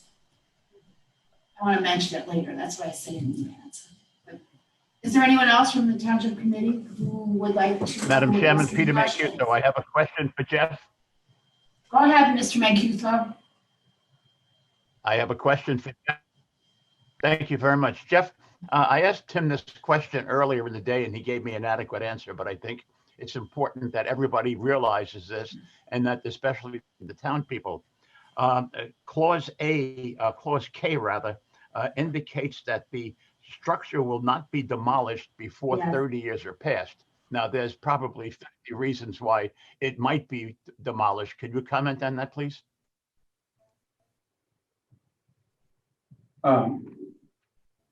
If we didn't have this financial agreement in place, there was the chance that it could be. But with this in place, there is a restriction that it can't be, and it will be recorded against the land by way of a declaration that they've agreed that they will not demolish, and they will actually maintain the building for a 30-year duration. Yes, I agree. I think that's a significant piece in this. Thank you for highlighting it. Is there anything else, Mr. Mancuso? I'm sorry, Madam Chairman, I can't hear you. My question was, is there anything else that was an important piece of information to highlight? And do you have any other questions or comments? I don't have any others. Thank you. Okay, thank you. Anyone else? Mr. Grayzel. So you mentioned that there is a 12.5% limit on profits, and anything above that limit goes where? It goes to it comes to the township. 100%? 100% of anything over 12.5%. Mm-hmm. And who monitors and audits that profit every year? So you have the right to, there's an obligation to provide an audit. You can go to your auditor to review. It can go to your assessor to review. It can go to your CFO to review. It can go to all of those people to review, to make sure that there's more than one set of eyes on this audit. But if there is, they have to provide the audit within, I believe it's 30 days from the end of it every year. From 30 days from the beginning of the year. So of the following year. So there will be close eyes paid attention to those numbers, and they also have to provide their lease. And if there are increases or amendments to that lease, we get the benefit of that. So remember, it's a percentage of that rental. So we get to audit, and we also get to see copies of leases and any amendments. And is that upon request or is that automatic? No, it's automatic. It is a requirement. So in, the next 30 years, you have to make sure you get it. Are those documents available to the public? Yes, once they're issued, they become government records. So the audits of every property subject to a pilot, those audits are available of public records. Correct. Thank you. And regarding those profits, what would drive something above that 12%? Because I would think that they would want to keep it at that 12.5%. Right. Do you understand where I'm getting from? Since there's a relationship between the lessor and the lessee, why would it ever go above 12.5%? It likely would not, but there is the chance that the URE receives significant increases in rent for any reason. I can't think of any right now, but they would probably intentionally keep it below the 12.5%. But if in the offhand chance that it does, I can't think of a reason why they would. But in case, let's say the tenant who is RH, Restoration Hardware, decides that they're going to pay a significantly more amount of rent, that actually benefits the township because it might go beyond the 12.5% profit. Okay. And on the flip side, is there a floor to No. rent? No. So you say we get 12.5% of profit, but is there any, then the question is there any profit? You can't predict the future, but generally in these things, is there a profit? Or do they work the numbers so that there's no profit? Well, they can make a profit. A good return on investment is 8%, 9%. So it's just limiting them to 12.5%. That's why some developers don't do a pilot. Redevelopers will say, I don't want to limit my profit. But if you do a pilot, then you get certain benefits, obviously, from ad valorem taxes. But on the flip side, you're also limited on your profits. So it's not a one-sided benefit to the developer. There's also a benefit to the town. Okay. And then regarding the 2% service fee, Right. is that a flat? Does that go 100% to the township? 100% to the township. Okay. And it's in addition to the annual service charge. Correct. And that 2% is off of what number again? It's you take the aggregate annual service charge per year, and you take 2% of that number, and that's on top of the annual service charge you receive. And it can be paid in quarterly installments. And the annual service charge is fixed. Fixed. Correct? Correct. So there's, in 5-year increments, correct, it's fixed in 5 years. So there's no, so while the profit might fluctuate from year to year, the annual service charge, we know is money coming in every year. Absolutely. And the service charge is also money we know coming in every year. Every year. Okay.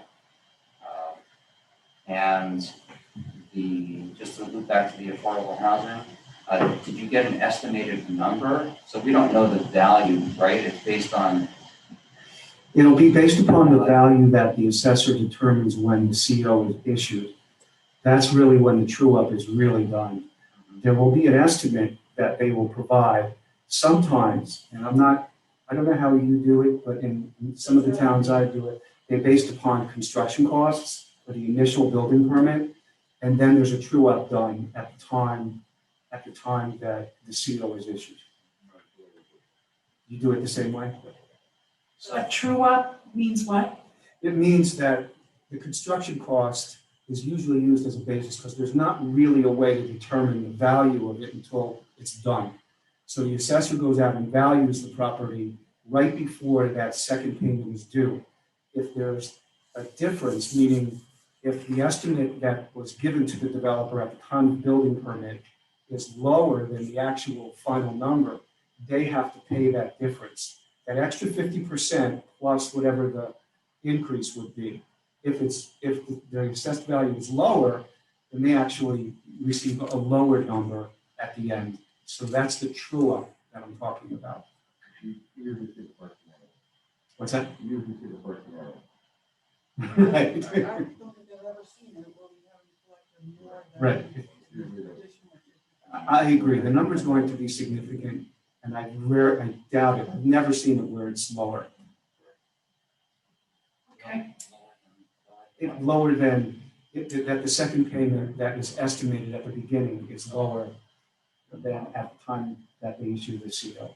Right, so, since the estimate, and this is just ballpark numbers, but Cathy said that the property is now valued at 3.591 or something like that. And so it's the 2.5% is on the increase in value, or is it on the total value? No, it's on the increase in value. It's on the increase in value. The only question that I have, and it's something that I think we need to talk about with perhaps you, Jeff. I don't know. Is my microphone? It's right there. It's on. We're going to try. Is that good? That's good. Is the question of whether or not the improvements to the existing value Sorry. can be deducted from the total assessed value. And I don't believe so, but I don't know that. No, it's completely different. The pilot is completely different than the calculation that you do for the affordable housing development fee. You use the equalized assessed value. Whatever payments are made are not credited. It's just how you would normally do a project and you would receive affordable housing development fees. It's all based upon equalized assessed value. So before the shovel is put in the ground, so to speak, you're going to do one final assessment of the property? No, at the end. When the final touches are put on it, when it's finished. I understand, but, so you have a value today of what the property is worth, and you just need to use that, we just need to know the equalized value at the time construction begins? How do you get the starting number? How is that Starting finalized? number, as Jeff said, is usually based on the building permit amount. The construction cost. Well, I thought you said it's the improvements above the existing value. What I'm talking about is the calculation of the final number is based on the equalized value at the time of completion, less the value when you started. Correct. So I'm questioning the value when you started. When do you lock in the value when you started? And how do you document that? There's a form that's actually dictated by the state, and it's based on the equalized value at the time of completion. That's why I said you need to know what the ratio is as of the year that you complete it. So when they come in for their first building permit, it's normally the calculation done by the construction department is normally based upon their estimate of construction costs. And then that's when I said at the end, there's this true up done to keep everybody honest. Very good. So just in round numbers, if the improvements is $10 million, we'll get $250,000 for the affordable housing project? Yes. Yes, if the difference between the value of the existing improvement at the time of completion of the final improvement is what you say, Okay. And we don't have a ballpark figure of what construction costs might be? Jim, have you done that Jim Slade, have you done that based on? No. You would do that? No, I don't get involved with that. And it's provided at the time of the building permit, they estimate the construction costs. Very good. And then one last thing that we talked about Monday at the information session, just so everybody's clear, there's a 95-5 split where the township gets 95% of the taxes, the county gets 5%, which is different than the normal split of tax revenue. And people have said, well, we're cutting the school district out. And I just want to be clear for anybody who wasn't at the information session on Monday who is listening here tonight, just to reiterate that the school district is its own taxing authority. They tell us how much to bill our residents, and we bill for that amount. They are allowed to increase their budget up to 2% a year without going to referendum per laws that were put in, I don't know, 5 years ago. And so the fact that the township is getting 95% of the money doesn't affect the amount of money that the school district is getting. It's just how the overall budget, the monies that we have to collect is apportioned. So you could look at it and tell me if I'm wrong here. So while the school district might not be getting a cut of it, that means that residents will have to pay a certain, I don't want to say higher amount, but based off of the revenue that, the taxation that the school district has split amongst our residents is a certain number. That number that might have gone to the school district is more than offset by the 95% that the municipality will be getting. So, 60% of the tax bill in Morris Township goes to the school district, only 23% goes to the town. The offset based on the revenues that the municipality will far outweigh, I believe, the cost to the taxpayer of what the school bill is. And net at the end of the day, Morris Township residents are in a better position. Yes, that 95% can be used to offset tax increases, to minimize your tax increases, where you wouldn't have that substantial amount of money to do that. Correct. I didn't explain that part. You have the 95%, which helps hold down the municipal tax rate. So while the school tax rate is a certain rate, the 95% of the revenues will help us keep municipal taxes in check. And at the end of the day, the taxpayer will be paying a lower amount. Correct. So one thing that I thought of after our presentation on Monday was that all the information that was presented was very helpful, and especially for tonight, it really puts in perspective the procedures and steps we're going through. But I do think from a resident's point of view, the key question residents want to know is what are the effect of pilots on my tax bill?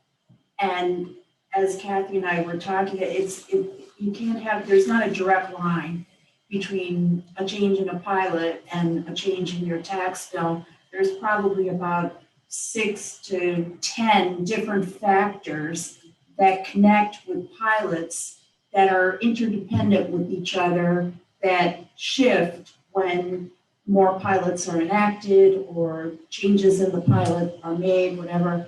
And so the ability to understand the effect of pilots on an individual taxpayer's taxes is kind of a multi-step process that gets you into the complexities of all these different things like we talked about, the equalized assessed value of your own property, the equalized assessed value of the total value of all the properties in a given town, the relationships between those total values in towns to each other when both towns contribute to a common taxing body like the school district or the county. So for me, and we did talk about there's going to be another presentation, and I would like to sort of put that question on the table. And the educator in me is like, we need visuals here, we need pictures. That's what I need. So anyway, that's a little off topic, but it's complex, but it's our residents have an interest and they're able to understand it. And so we're going to provide that information. So yes, Mr. Grayzel. Sorry, I have one more question. So one question I've heard from residents, so I'll ask it so that everybody can hear it, is what happens if Restoration Hardware goes out of business after 5 years, 6 years, 10 years? What happens to the building? Well, what happens to this agreement? There's an obligation based upon the financial agreement that they continue to pay based upon the financial agreement.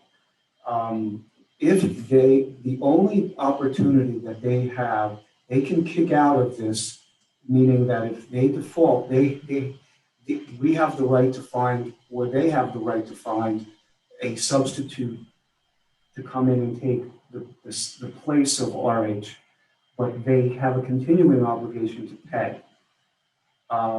So we can call them in default if they don't pay, and then we have the right to continue with the redevelopment and perhaps bring in another redeveloper that will finish the project and do something similar or substantially similar. Well, I'm assuming they're going to finish the project and occupy the space, but Right. then in 5 years, Right. what might happen? Well, if there is always the opportunity, if they walk away, Restoration Hardware, that some other major tenant would come in, similar, doing something similar or substantially similar, and we would have to consent to that. As a municipality, we have the right to consent to that, and as long as the financial agreement is intact, it would continue. And is the obligation on Restoration Hardware as the lessee, or the URE is the lessor? It's really the URE that's got the responsibility to pay. Correct. So Restoration Hardware could walk away, but the URE is still responsible. That's right. But this URE is just for this one project. It's a single purpose entity, correct? So is there any way so if Restoration Hardware walks away after 5 years because they're not making enough money in Morris Township, let's say, out of the site, the URE is stuck with the property, and then the URE is only established for this property, what happens then if they go out of business? I mean, what's the purpose of them staying in business? Might be another way of asking the question.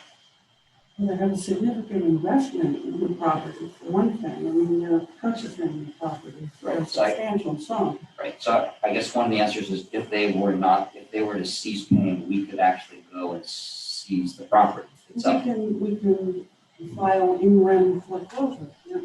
That's correct. You can file a foreclosure, and you can find, and the township has the right to also, if there's a default by the URE, there's a right by the township to find a substitute redeveloper to come in and take over the project. And yes, it's a possibility, but they're going to be spending quite a bit of money, millions to restore it.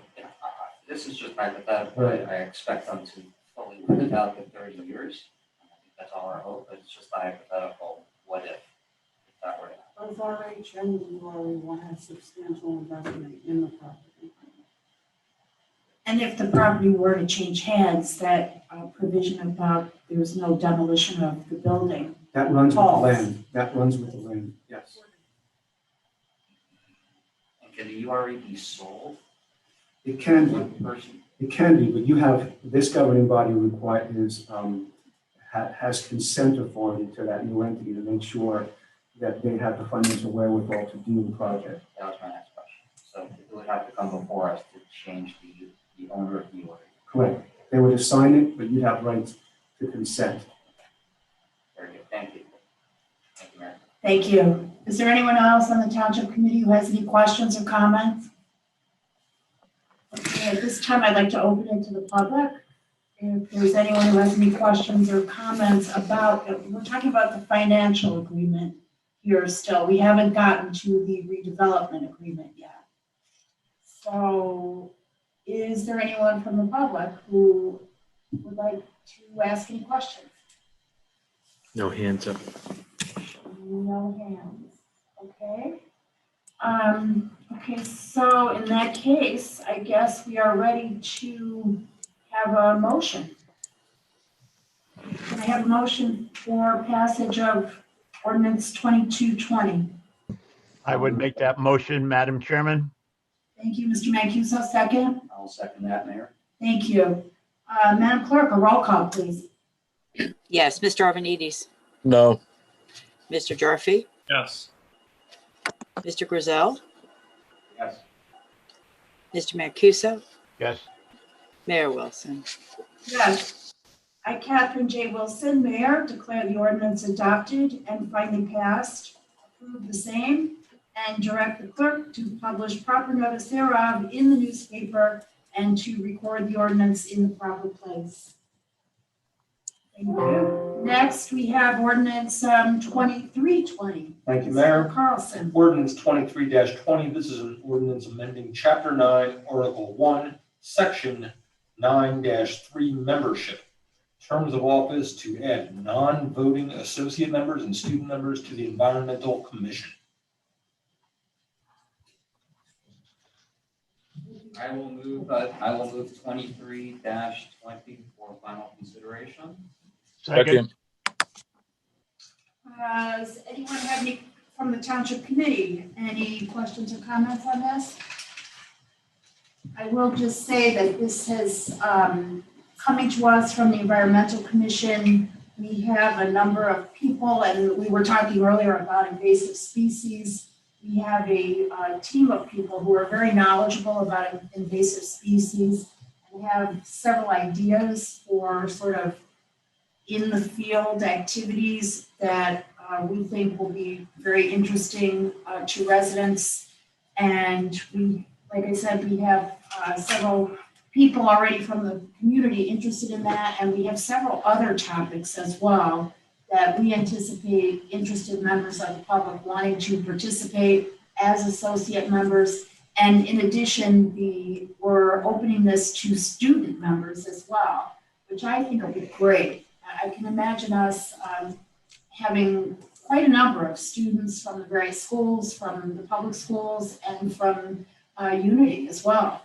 So with that as background, if there's no other questions or comments from the Township Committee? I'll just add to what you say, that the Environmental Commission has taken on a very aggressive agenda. They have a lot on their plate. I mean, in addition to the invasive species you mentioned, they're looking at tree ordinance, composting, energy aggregation, as we heard earlier tonight. There's a slew of things, and this will enable them to move things a little bit faster and bring some additional expertise in the various areas that we're looking at pursuing. Yes. So this will be a big help, and I'm very happy to get the kids involved as well. I think this is a great opportunity to get kids involved in their local government. I agree. I think it'll be a real great addition to our Environmental Commission. So if there's no one else, wait, did we do the motion? I know, but did someone, oh, you moved it, okay.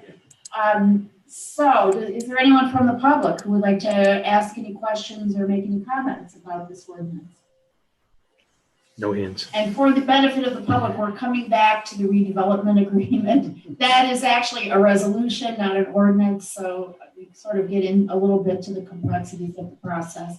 So when we're done with this particular ordinance, we're going to go to the redevelopment agreement resolution. Move we close the public portion, Madam Chairman. Thank you, Mr. Mancuso. Second? I'll second. Thank you. Madam Clerk, roll call, please. Mr. Arvanites, Yes. Mr. Gyorfy, Yes. Mr. Grayzel, Yes. Mr. Mancuso, Yes. Mayor Wilson. Yes. I, Catherine J. Wilson, Mayor, declare the ordinance adopted and finally passed, approve the same, and direct that the clerk publish proper notice thereof in the newspaper and to record the ordinance in the proper place. Okay, we're going to, instead of moving to the ordinance introductions, which is technically next on our agenda, because we have Mr. Lair here, and he's our redevelopment attorney, and the redevelopment agreement is under his purview. We're going to I'd like to ask Mr. Lair to comment on the redevelopment agreement at this point, and then perhaps we can vote on that particular ordinance. Mayor, perhaps I should introduce this resolution by title prior to discussion. Okay, yes. So, members of the public following along, we are now moving to ordinance 210-20. I'm sorry, resolution 210-20. This is a resolution of the Township of Morris in the County of Morris, authorizing the mayor and township clerk to execute that certain redevelopment agreement with Madison Avenue Urban Renewal, LLC, for the redevelopment of Block 8409, Lot 1, in accordance with the local redevelopment and housing law, that being NJSA 48:12A-1 et cetera. I'll offer resolution 210-20. Thank you, second. Second. Yeah, and then we'll do a roll call after our discussion. Thank you, Mayor, for being so gracious. I appreciate it. The redevelopment agreement is a complex document, and it provides for various representations and warranties of the redeveloper as to some very important terms. And some of the most important ones are that it provides a specific timeline within which the redeveloper is required to start construction and to complete construction. Just for the benefit of the public, they have an obligation to submit, redeveloper has an obligation to submit an application for preliminary and final site plan approval to the planning board within 120 days from the date that, if this agreement is authorized, that they have 120 days to apply to the planning board for approval. They have 24 months from commencement of the construction to complete construction. This agreement also provides restrictions on their ability to transfer, which was asked by the deputy mayor, to another URE. There are various protections, numerous protections for the neighbors, included in section 4.03 of this agreement that were very heavily negotiated, including buffers, hours of operation, lighting issues, delivery times, noise attenuation, electric charging stations, and the preservation of the abbey during construction. I offered you this document. It's been negotiated probably for the last year and a half, and I do believe that it is in shape for this governing body to take action. Thank you. And I'll say I have a hard copy of it right here, so it's fairly thick, and there's a lot of information in it. And for the benefit of the public, I would say we've had quite a bit of discussion about particular concerns of the neighbors, and you referenced section 4.03. In my document, at least, it's on pages 18 and 19. Correct. And I have read those, and I understand what the concerns of the neighbors were, and I am happy with the language in the agreement as far as capturing what we agreed to prior to, in the process of pulling this agreement together. And there's part of it, it does sort of get into the complexities of the process. We have the redevelopment plan on the one hand, we have the redevelopment agreement on the other, and then the next step in the process is the planning board and the site plan review. And there are certain of the neighbor concerns that will be finalized for sure at the planning board site plan level. But there's language in here that talks about the communication that will occur between the developer and the neighbors to address the various concerns that have been brought up. Yes, I'm glad you brought that up, Mayor, because it's an important concept that the public understand that the mere signing of the redevelopment agreement and the financial agreement don't let the developer build. That what it does is creates timelines and what they will do and representations. They still have to appear before the planning board for site plan approval. Mm-hmm. I'm sure the planning board will go through that application deliberately and carefully. Mm-hmm. So there is another, and there will be public notice and opportunity for the public to be present at the planning board hearings. And we have the ability, as we did for the redevelopment plan, since it's sort of a township function, we chose to notify a wider group of people than simply those within 200 feet. And I recommend that we do that again, and I'm assuming that we can. Unless there's some legal... The law only requires the redeveloper to notice within 200 feet. If the town wants to go farther, they have the right to do that. But the redeveloper only has a right obligation under the municipal land use law to go within 200 feet radius of the entire parcel. Correct. But we did far exceed that on the redevelopment plan. And I expect that we will again on the planning board site plan, however that was enacted. I'm not sure what the logistics were there, but I think that's a very important part of making the process work smoothly, because everybody feels like they've been notified, nobody's taken by surprise, and it's an important part of the communication that occurs with the public, in my opinion, even though it's not required by law. Okay. Is there, one other thing I wanted to highlight that was a concern of the neighbors, which is in the language in the agreement, is I call it phasing.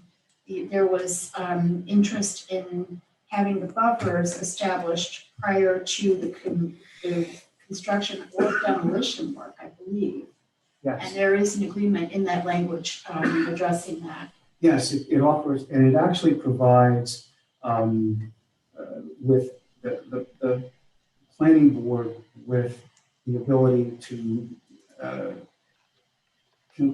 consider two various treatments. One is a double hedgerow with a solid fence, and then there's also a Venetian plaster perimeter wall of 6 feet, if the planning board prefers that option. So there, and the look of those two buffers are identified as an exhibit to the redevelopment agreement. And ultimately, the planning board will be the decision maker, but obviously with the input of the public. Yeah, the input of the public will be extremely important as part of the whole site plan review process. And I invite everyone to be sure to attend. I'm sure we'll have a lot of people there, which is a good thing for all. Is there any other question or comment on the redevelopment agreement from members of the Township Committee? Mayor, I'd like to comment. Yes, Mr. Gyorfy. I'll keep it short. I just want to comment that I'm pleased with the inclusion of some of the specific asks that myself and other members of the committee and neighbors requested to be included in this agreement, specifically the phasing of the installation of the buffer as you were just discussing at the beginning of the construction process, the parameters for those said buffers, the commitment to the light fixtures that minimize glare, prohibiting large-scale events, committing to keeping our Historic Preservation Commission informed on this process, including the electric vehicle charging stations to follow our now introduced or soon to be introduced ordinance, and committing to continue working with our residents. I think many or the majority of our asks as a committee were included in this agreement, and I commend the great work on getting us to this point. I also want to commend Mayor Wilson for her work and working so hard this year to keep this process as open and transparent during COVID as possible, for hosting the pilot educational session earlier this week for residents to learn more about the process. I think your leadership made this process as fair as it could possibly be for all parties, and the countless hours of your time devoted to this project has not gone unappreciated. Thank you, Mr. Jordan. Really appreciate that. I will say it's been quite a learning experience. There's a lot to learn here. Thank you. Mayor, can I make a comment as well, Mayor? All right, Mr. Arvanites, go ahead. I'll keep it real short because I'm going to say whatever Mark just said. I'll echo with the amount of effort and work that you do put in as the mayor of Morris Township, especially on a project like this. Even though we may not agree, you still need to be commended for the amount of work that you put in, and I thank you, and I'm sure all the residents do as well. Thank you, Mr. Arvanites. I second Mr. Arvanites and Mr. Gyorfy's remarks and comments. Thank you. Very good. Then I have to make a third. You better hurry. Yeah, really. Mutual admiration aside. But I do want to echo, Mayor, one of the comments that you did make, that the next step is that this is going to the planning board. There will be additional hearings. Don't feel like the process is over. There will be extensive hearings with the planning board, and the planning board will be accepting public commentary on every phase of the project. So we look forward to continued public involvement as we move forward with what I think is a great project for our community. It is.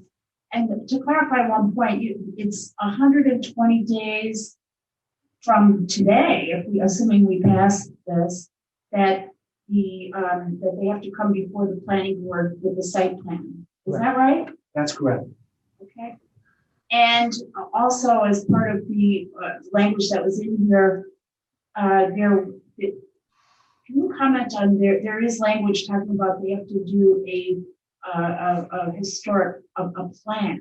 Yes. I wasn't clear on the details of what that plan would include. If you could just bear with me one moment.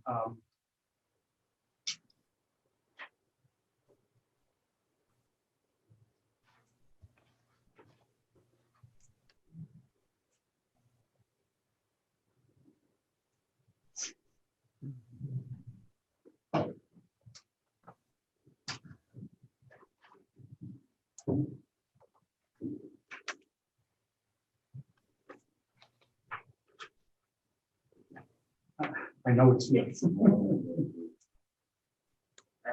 Mayor, I also wanted to make sure that the public was clear that this redevelopment agreement is available on our website for public viewing. Yes, that's a good point. Mr. Flynn, it has been up on the website. It's been up since Monday evening.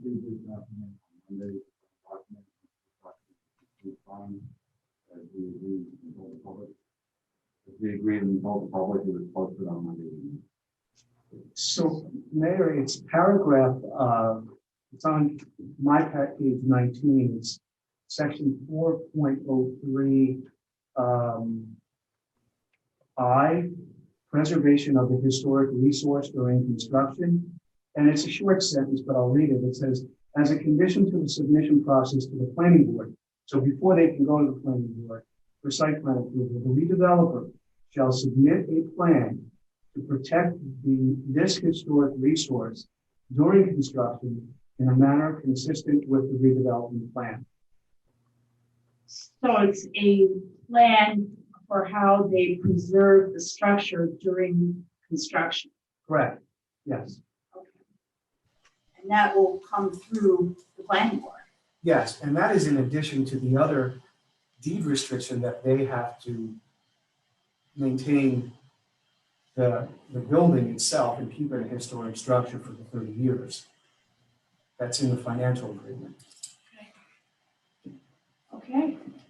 So is there, do we open this? No, but I just want to make, just to follow my comment, I just want to make sure that the public knows where to find the document. Oh, So yes, I was it's going on to the say that. on the website. You can go to the land use, on the land use tab, which is under the, you hover over. Under departments. It's under departments, so you can, there's a government tab, there's a departments tab. If you hover over departments, you'll have a drop-down menu, click on land use, then you click on redevelopment, and within that redevelopment tab, you will find this agreement under the Abbey. Yeah. All of the Abbey documents and documents for other, the marketplace as well. Correct. Mayor, if I could just say one more word. Sure. And this is really a compliment. This is a great town. You did a great job. The governing body worked admirably with me, with Mr. Quinn, with Cathy. Both of these two people are great assets to the town. And I couldn't have done a lot of the financial analysis without Cathy and without Tim. So I do appreciate their hard work. It's not often that you have people of their quality and caliber. Yeah. We appreciate the work too. Thank you. And we appreciate your work too, Mr. Clerk. I love your book as a symbol of what you do. A 4-inch tall book with all the Post-its on it. That is everything you want to know about redevelopment, all the rules, all the laws, all the processes, which are quite complex. I'm giving you a quiz tomorrow. Hey, I'm pretty well prepared at this point. I've studied a lot, but not the full 400 pages. Anyway, thank you. So now this is a resolution. So I feel like this is, can we allow the public to ask some questions on this? I think we should. That should be at the public comment period, Cathy. Maybe? I know, but I feel like this is an exception. Okay.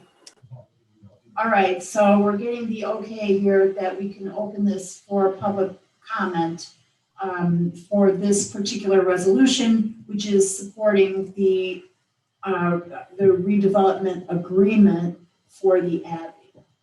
So is there anyone from the public who would like to ask any questions or make any comments?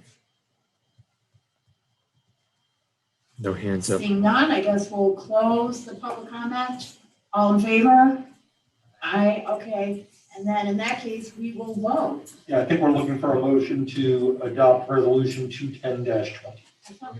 Oh, we have the motion in the second, so no, It's been motioned and seconded. Yes, ma'am. Okay, so we're ready for the roll call on this resolution. Madam Clerk, a roll call, please. Mr. Arvanites, No. Mr. Gyorfy, Yes. Mr. Grayzel, Yes. Mr. Mancuso, Yes. Mayor Wilson. Yes, Thank you. because it's not an ordinance, if I don't read anything, it's part of our list of resolutions. So it's officially passed. Okay. Madam Mayor, would you like to go back to the ordinances scheduled for introduction or finish Yes. the balance of the? No, I'd like to go back to the ordinances scheduled for introduction. Okay. May I? Yes, please. All right. First up, we have ordinance 24-20. This is an ordinance amending chapter 88 entitled Vehicles and Traffic, section 2, article 2A, section 88-2A.2, and schedule 2, handicapped parking spaces. Okay. I need a motion to introduce ordinance 24-20. So moved. I'll second it. Got a move in a second, and we just vote to introduce unless anyone has any comments or questions. Township Committee? Just to point out to the public that this ordinance deals with one parking spot in front of one property. This is not a town-wide ordinance. Very specific to one person who is in need of a parking spot in front of their house. But that's just the opposite. We are removing the spot that had previously been granted.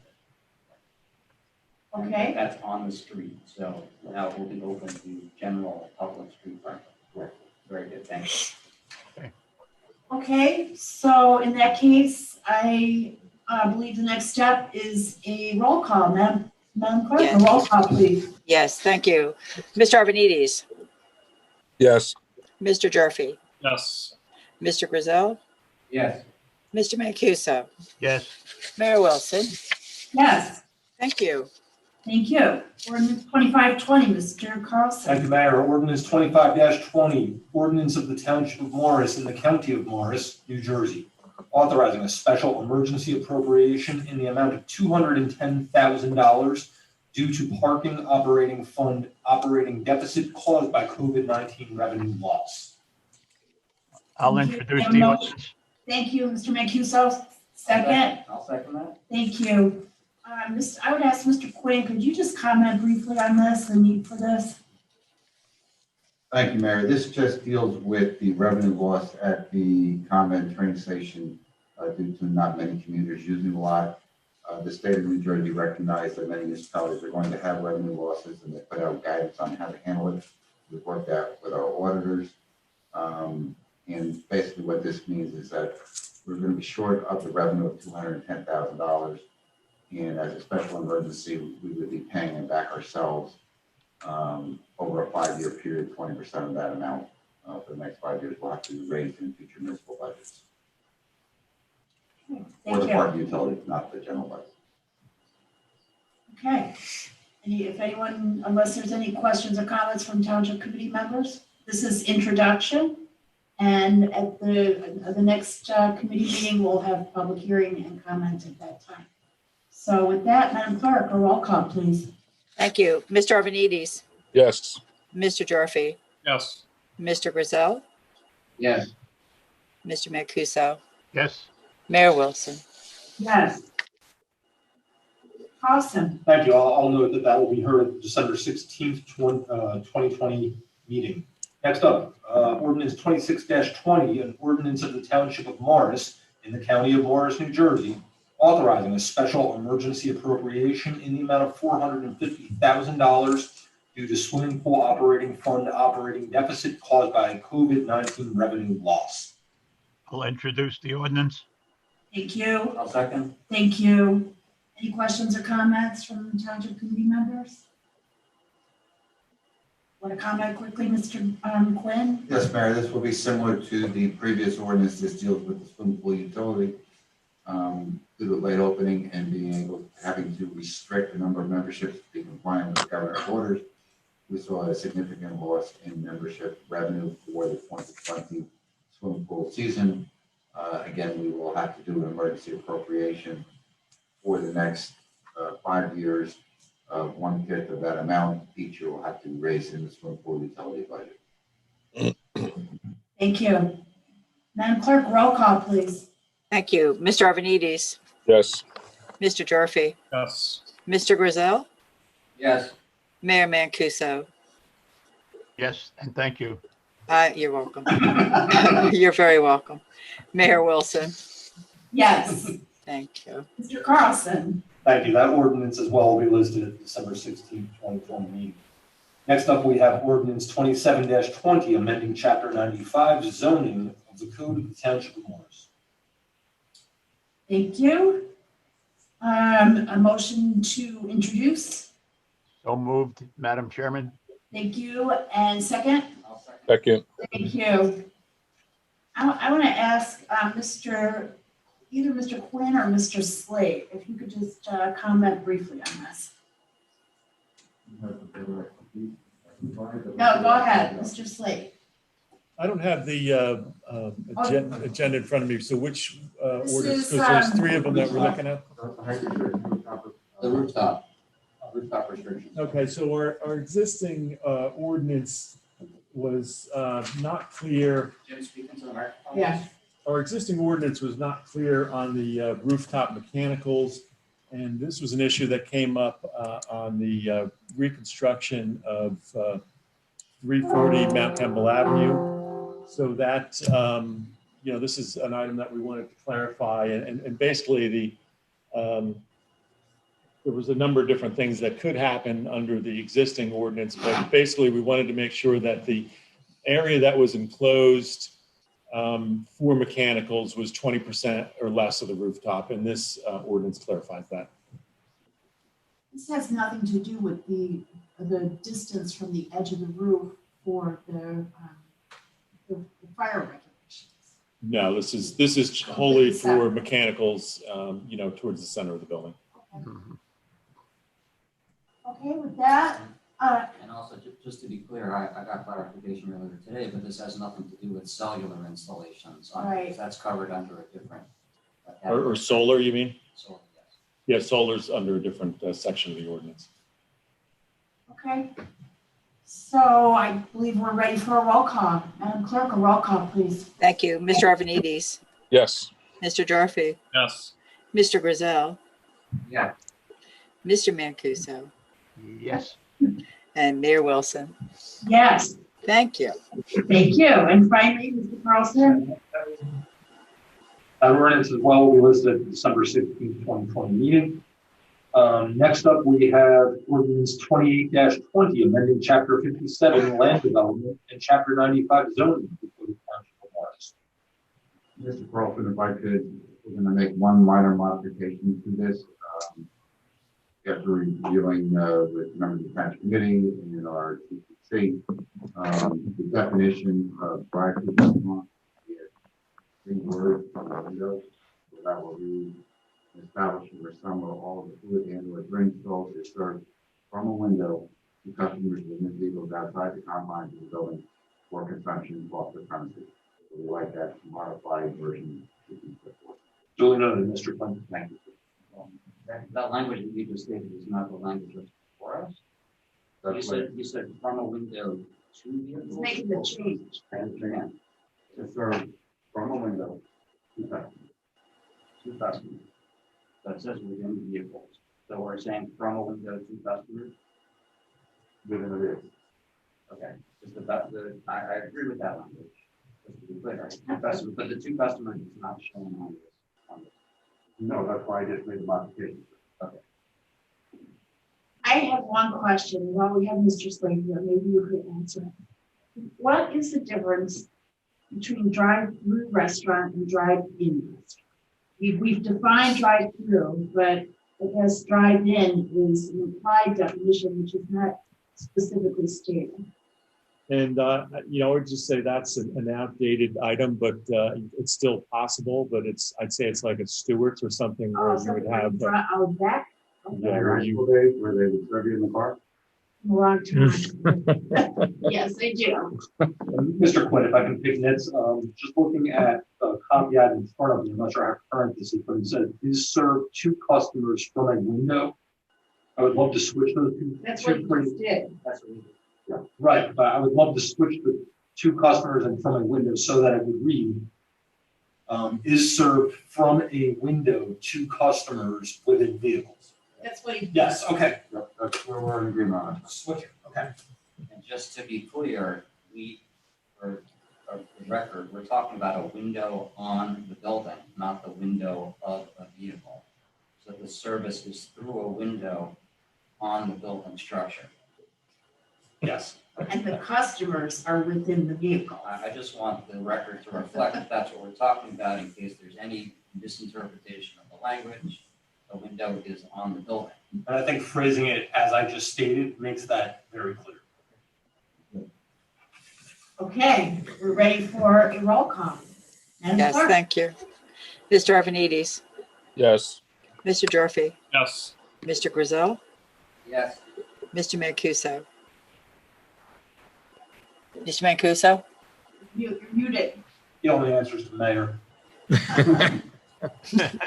You got me really confused. Yes. Mayor Wilson. Yes. Okay, moving on to resolutions. Thank you, Mayor. The balance of the resolutions we have are 219-20 through 228-20. I will. Mayor, I believe I have one more Wait. ordinance. Yes, you have another ordinance here? 2920. Get ahead of myself. Ordinance Oh my gosh, 29-20. I did that, sorry. Ordinance 29-20, amending chapter 95 zoning of the code of the Township of Morris to include electric vehicle charging stations. Thank you. I'll move 2920 for introduction. Thank you. And second? Second. Second. So I know Mr. Gyorfy and Mr. Grayzel worked on this. Mr. Gyorfy, do you want to comment on this? Yes, thank you, Mayor. I'd like to thank Paul Phillips and the rest of the TCC for their work on this ordinance and for their review of it. I believe as elected officials, we have it within our power to reshape our suburban infrastructure to be better prepared for the demands of tomorrow. We cherish what our environment provides for us here in Morris Township, particularly our open space, parks, trails, and recreational fields. To safeguard what we take for granted today, I believe we must transition to a cleaner 21st century infrastructure that seeks to protect the air we breathe in our neighborhoods by encouraging the adoption of cleaner running vehicles. This ordinance is an important step in this initiative. The ordinance will require future multifamily and commercial developments and future expansions of existing parking facilities to have at least 2% of their parking spaces dedicated as electric vehicle charging spaces. The ordinance also specifies requirements based on the size of the parking lot and sets guidelines to set standards of what these charging stations should look like. By requiring electric vehicle charging stations, we motivate faster growth of alternative energy use and better protect our local environment at no cost to our taxpayers. This is an important step forward in spurring public-private partnerships that will pay dividends for years to come. I appreciate the support for the committee on this initiative, and I'm proud that Morris Township is leading the charge in motivating our neighbors to transition to cleaner running vehicles in the years ahead of us. Thank you, Mr. Gyorfy. And I really do think this is an excellent idea. Yeah, and if I could add to what Mr. Gyorfy said, and Mr. Gyorfy really did take the lead on this. Yeah. Credit. Mr. Gyorfy mentioned the environment, and just to tie that in, we all complain about all the traffic that we sit in. Not recently during COVID, but once COVID goes away, we're going to be back to normal, and all the sitting in traffic again. The conversion to electric vehicles is very important for clean air that we breathe every day, and it ties into our quality of life here in Morris Township. So. Yes, it is forward-looking to the future. It's forward-looking. It's forward-looking to as more and more people get off of fossil fuel vehicles and onto electric vehicles. That's the way of the future. I do want to add that while this ordinance deals only with commercial sites and multifamily sites, it is my intention, Mr. Gyorfy's intention next year to start to look at single-family homes, newly constructed single-family homes, and making sure that they have the right infrastructure when those are built, as opposed to doing it secondarily, that we can have electric vehicle charging in all new structures in motion. Great. Right, this does include multifamily townhomes. Yes, yes. Thank you. These are excellent ideas. Yeah. Okay, so unless anyone else has any comments, I think we're ready to have a roll call, Madam Clerk. Thank you, Mr. Arvanites. Yes. Mr. Gyorfy. Yes. Mr. Grayzel. Yes. Mr. Mancuso. Yes. Mayor Wilson. Yes. Okay, now I think we are ready for the resolution. Yes, thank you, Mayor. We'll continue with the resolutions. We already voted on 210-20, and that leaves us with 219-20 through 228-20, as well as one late addition, which is 229-20. That is a resolution authorizing the execution of an agreement between SK Mount Campbell Associates LLC with an address of 520 US Highway 22 East, PO Box 6872, Bridgewater, New Jersey 08807, and the Township of Morris for a mutual cooperation agreement. So if do any of the members of the Township Committee want any of these removed from the consent list? Before we get there, since we did add something that wasn't made available to the public earlier today, I just wanted to ask Mr. Quinn to comment about this. You know, the agreement that we're making is a development that's actually in Harding that we're providing sewer service to. But Mr. Quinn explain what this is about. Thank you, Number 229, right? That is correct. Okay. Harding Township has a residential unit that's part of their declaratory judgment settlement. It's in the back of Mount Campbell, where the office buildings are. Access is through that complex into this Harding area. For this complex to move forward, they need to tie into the Marsh Township sewer system, which will be getting the sewer fees for that. As part of their declaratory judgment litigation, also they'll be building affordable housing units as part of the project. Governing body here entered into an agreement with SKS Campbell Associates for an interim cooperative agreement that was back in June earlier this year, which required some work to be done to look at the sewer system and make sure that it would be able to handle the flow coming from that new project into us. That preliminary work has been done. It's been overseen by Mr. Slate and also our consulting engineer to make sure it was compliant. All the fees were paid by SK Mount Campbell for that. At this point now, we are ready to move forward with making this agreement permanent with the additional work to be done, but so that they can move forward with getting their approvals now that they're going to be able to tie into our service. Is there anything else on it that I may have missed on Mr. Slate? No, I think you covered it. So it's a recommendation that we move forward with this to the governing body to make this interim agreement into a permanent agreement with the modifications that were made for the work that has been completed. Yet in your mention of an affordable housing component makes us required to move forward with providing the sewer service. We have no choice in providing the sewer service to Harding when otherwise we might, but because of the affordable component, we are compelled to provide the service and move forward with the agreement. Pretty much so for the regional housing obligation, affordable housing, to be able to tie into our system in order to complete this project. Thank you. Okay. So I guess what we need a roll call. Or none of the resolutions are being pulled. Does anyone have any resolutions to highlight? Yeah, well, if I could, Mayor? Yes, please. Could I ask Mr. Quinn to comment on 225? So it's a resolution of a reduction of monies from the governor's council. What are we? Yes, Deputy Mayor, that deals with the Governor's Council on Drugs and Alcohol.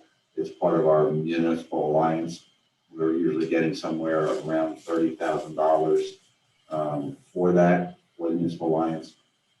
With all of the reductions, the state has reduced that allotment from down to a little over $12,000 that we'll be receiving for the municipal alliance. So we have to create new documents for that.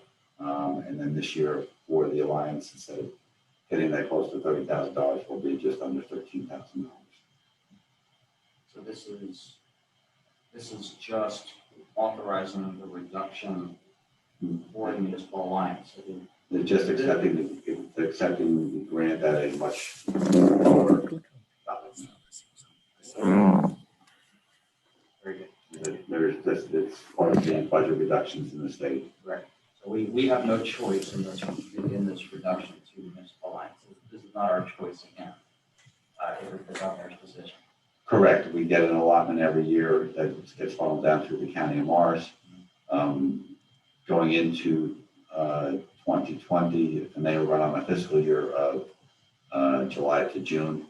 We already saw a 10% decrease for the year, and now we've seen a much significant increase following the reductions in the governor's budget.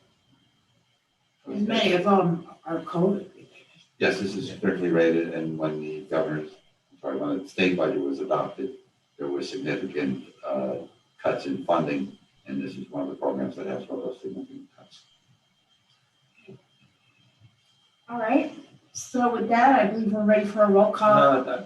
We still need a motion, we still need a motion and a second. So I will move that we move resolutions 219, 20 through 29-20. Is that correct? Yes. Very good. So moved. And the second? Second. Thank you. Now we're ready for a roll call. Thank you. Mr. Arvanites. Yes. Mr. Gyorfy. Yes. Mr. Grayzel. Yes. Mr. Mancuso. Yes. Mayor Wilson. Yes. Thank you. Okay, moving on, we have standing committee reports and commentary by Township Committee. Mr. Arvanites.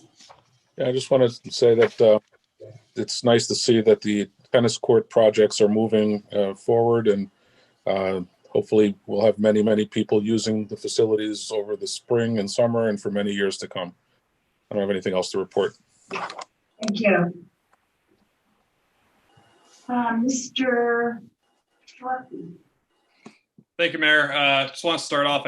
I wanted to thank everyone who put together our veterans ceremony yesterday at the municipal building, and thank all of our veterans in Morris Township for their service to our country. I think it was very fitting to have the dedication to former Chief Romano, Mr. Cavanaugh, and it was also fitting to have Dan FALKNER, who's a veteran as well, to provide a presentation at tonight's meeting, which was very thorough. For my committee reports, I just want to report that for communications, the Falls newsletter hit mailboxes this week. Thank you for all who worked on that. I think it worked out really well, and it was a great improvement from last year, which was last year. Not saying last year's wasn't good, but last year, I think it was a good improvement. I want to thank again everyone for the Veterans Day ceremony. I think for those who didn't see it, you could see it on the website. Will Sisti, who recorded it for us, did a great job. The clarity of the video is very good. So you can view it on our website, YouTube page, or the Facebook page. Legislation, as we discussed several times earlier, we had an electric vehicle ordinance, the bamboo ordinance passed, and we had a few other zoning ordinances. Thank you all for those who worked on those, getting those passed. Onto general commentary, I wanted to thank the DPW for installing veterans parking signs in our municipal lots over the past month. I think they're greatly appreciated by our neighbors who served in the military. I'd like to just wish everyone a happy Thanksgiving. I look forward to our second annual visits to our first responders this year in a socially distanced manner on Thanksgiving morning. Last year, we stopped by our firehouses, our police department, and the Minutemen, and I look forward to doing that again this year to drop off some treats to them. And I'd like to remind everyone that starting the day after Thanksgiving, you can go to Hillside Firehouse to pick up your Christmas tree. It's a great cause, and we have great decorations for sale for everyone. When does that start? Day after Thanksgiving. Ooh. Okay. Thank you. Let's see, who's next? Mr. Mancuso. Thank you. Thank you. Thank you. We are in the process of applying for a grant to ameliorate some of the cost and expenses from our COVID-19 situation. I'd like to ask Mr. Quinn to explain it to us a little bit more. Thank you, sir. Yes, in the original CARES funding, counties that had less than 500,000 residents did not get any of that funding. Pleased that the funding is now available to the individual municipalities. We were notified in the middle of October that our share of this funding would be $251,000. We have put together all of our expenses. Our CFO, Fran DeAngelis, did the heavy lift on it, pulling all the expenses. It does not cover all of our expenses, but it's going to give us a pretty good basis to replenish what we spent on COVID-19 with additional equipment, PPE equipment, our Class 2 specials that we had here at the building, and also for our parks and checking out facilities. So we have a number of other expenses that we will be putting through a FEMA grant once we get through all of the COVID-19, and those expenses are continuing to arise even more so now with the latest numbers and some more mandates about more PPE being helping having it available for all of our employees and making sure we have it in stock. But the grant was submitted last Friday in compliance with the grant, which was due on Tuesday. And that's why we had the special meeting last week, because we had to pass that resolution. Thank you, Mr. Quinn. Okay. As to the previous election, or the election that's still going on right now, my congratulations to the winners, condolences to the losers. I still think that there hasn't been a total adjudication yet of who we are, where we are throughout the county. So I hope that works out. And the most important thing I would like to say is, especially with this holiday coming up and the kids coming home from school and stuff, I would implore you all to keep your social distances in any group that you're in. Stay out of crowds, wear a mask, and wash your hands as often as possible. This thing will go away, but we have to work on it together. So God bless you all and have a happy Thanksgiving. Thank you. Thank you, Mr. Mancuso. Mr. Grayzel? Very good. I was honored yesterday to participate in our veteran ceremony. To see some of our local veterans come out, but those who didn't come out, I really want to thank each and every one of our men and women who have put themselves forward to serve our country. So thank you to our veterans. In terms of my committee reports, I have nothing actually to report this month other than the sewer issue that we just talked about that we're moving forward with the parting. In terms of general comments, I just want to thank the Legislative Standing Committee for all the work they've done. You can see that even though we're late in the year this year, our agenda is chock full of legislation that we're moving forward with. A lot of them are small things that help tidy up our code, such as we talked about the rooftop mechanical stuff, little things like EV charging. But these are all little steps that we're taking to make our town a better place to live in, to improve the quality of life. These are all little steps that bring it all together to make Morris Township a great place to live. We passed an ordinance that allows additional people on the environmental commission, because there are so many initiatives that are going on there. I look forward to the work that's going to come out of that commission. And again, everything that they're working on there is to benefit all the residents of the township. It's not that we're trying to be drastically environmental, but all these are nice little steps to make our town a better place to live for everyone. So I just want to thank everybody for all their hard work in moving and progressing the agenda of this township committee throughout the year. We're coming close to the end of the year. It's been a long, hard year. That it has. Yes, and thank you to everybody, Mr. Quinn, everybody, professionals, for all your hard work throughout the year. There's a lot that goes on behind the scenes here at Morris Township that people just don't really realize. Those that tune in will see the work that we're doing, but everybody here is working really hard on behalf of our residents. So thank you, everybody, and happy Thanksgiving to everybody, and look forward to our last meeting in December when we wrap things up. Thank you. I agree with what you said. And I especially do, we've all worked really hard. And I think frequently of Mr. Mancuso's comment that he's never seen so much going on in 19 years. There's a lot going on. So, Mayor, if I could just echo what Mr. Mancuso said at the end of his remarks, yes, please let's stay safe. We see what's happening in other states around the country. We've done a great job here in New Jersey so far, and let's all hang in there together for the benefit of everybody. And wear your mask, social distance, keep doing what we need to do to stay healthy. Yeah. We know what to do. We just have to do it. Just have to do it. Okay. We talk keeping up with it, but we'll get it.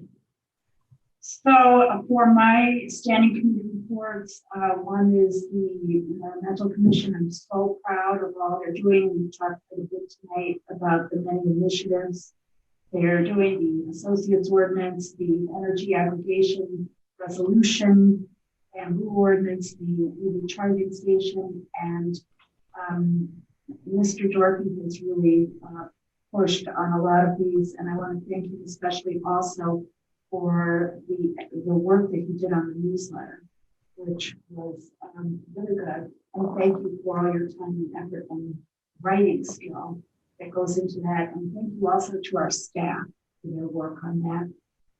On the TAC, Transportation Advisory Committee, one thing I wanted to mention, I don't believe I mentioned this at the last meeting. I did, correct me, but they are working on a survey. Since COVID is going on, people's walking, biking habits are changing. They're working on a survey. They want to get information from people about any suggestions they may have for ways that we can improve walking and biking. The survey is in progress. It has not been finalized yet, but I think it's a very interesting idea. And we have someone on TAC who is professional at doing this. So I'm looking forward to what comes out of that project. On general comments, I did want to thank our professionals and Mr. Grayzel for, we did our, I call it Pilots 101 on Monday night, and Mr. Lair's book became a symbol for me of what we're dealing with. It's a 4-inch tall manual that has all the rules and regulations and processes that connect with redevelopment. And there's a lot to know, but that session was helpful to me in understanding this whole thing. I hope it was helpful to the public as well. And like I said earlier this evening, I said on Monday night, I would like us to do another session on pilots. I think there's interest in this, and I'd like to see the next session focus on more directly on the question that I think is of interest to many residents, which is how pilots affect my tax dollars, what I pay in taxes. And like I said, there's not a simple, straightforward answer, but there are factors that are to be considered. And one of the things about pilots that I think is important for all of us to understand is that it connects with the equalized assessed value of the total property in our town and neighboring towns, and that total equalized assessed value of your property totally in your town is the number, the basis upon which your taxes or taxing bodies that you share are determined. For example, the school district and the county. So, And I think the school district has an interest in learning about pilots and being in communication. I would say that I think it's important for for us, Morris Township, for Morristown, and for the school district to be in touch with each other, just to keep the lines of communication open. And I'm in favor of that. And I'm doing everything I can to support that kind of communication going forward. I also wanted to say that I was very happy. I was touched by our Veterans Day ceremony yesterday. We had a lot of people there, and I appreciated I appreciated the video that Mr. Wilson did, and I appreciated all the presence of all the veterans and all the other members of our police department, fire department, National Guard that were there to celebrate the occasion. On the election, it's almost, I believe, we're coming to an end of the counting process in a typical year. By this election, we would be able to congratulate the winners. I do not feel comfortable at that point. It's not clear to me how many votes remain to be counted in our town. And it is my opinion that we should wait until we know either all of the vote by mail ballots have been counted, or we know how many are remaining yet to be counted. My own count a couple days ago, which is based on estimates, was that there could be a couple of thousand votes left to be counted. Until we have a better handle on the number of the outcomes of those votes, I'm inclined to give this year's unique counting process the patience and respect that it deserves. So it will be at least a day or two, I think, if not longer, until we have a definitive outcome of at least our local election. But I did want to say that I love that the turnout is so high. I'm hearing that no one knows for sure at this point, or at least I don't, but I'm hearing estimates that the turnout could be as high as 90%. And I love that, because what that shows me is that people are engaged and participating. And I think that's just really important, and a sign that, it's like the sign of a healthy functioning system when people participate. And you get higher participation numbers to the extent that the public understands what's going on and is paying attention and, jumps in and shares their views. So I'm really glad to see that. I'm very curious to see what the final turnout is. And as far, I have not heard that yet. So I'm looking forward to hearing that. And hopefully by the next meeting, we will know for sure what the outcome of all of the offices is. So with that, I am done. And our next item is our second round of public comment. So is there anyone from the public who would like to ask any questions that we can comment? No hands this time. No hands, going once, going twice. Okay, with that, can I have a motion to close the public comment? I move that we close public commentary. Thank you. Second? Second. All in favor? Aye. Okay, and paying our bills, $12,349,081.90. Offer. And a second? Second. Thank you. Roll call, Madam Clerk. Thank you. Mr. Arvanites, Yes. Mr. Gyorfy, Yes. Mr. Grayzel, Yes. Mr. Mancuso, Yes. Mayor Wilson. Yes. And with that, I believe we're ready to adjourn. Can I have a motion to adjourn? We have to take bills. We did pay the bills. That's what we just did. I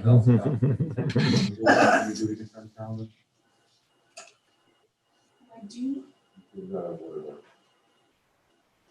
Okay. I'm sorry. Did I skip that? Oh, okay. So we need Consideration consideration of monthly reports as circulated. As circulated. I'll second that. Okay, all in favor? Aye. And the consent calendar, which is after the adjournment. Okay, I'll move the consent calendar as circulated. thank you. A second for that? Yes. Second. Okay, all in favor? Aye. Thank you. Okay, now I think we're ready for adjournment. A motion to Is there adjourn. anything else I forgot? Do we have to? Vote against it, right? Thank you very much. I'll second Mr. Mancuso's. Okay, so we got a motion and a second. All in favor? Aye. Aye. Aye. Thank you all. Our next meeting is December 16th, and we'll look forward to seeing you then. Thank you and good night. Right. Good night, everyone. Stay safe. All right, happy Thanksgiving. Thank you. Thanksgiving. All right.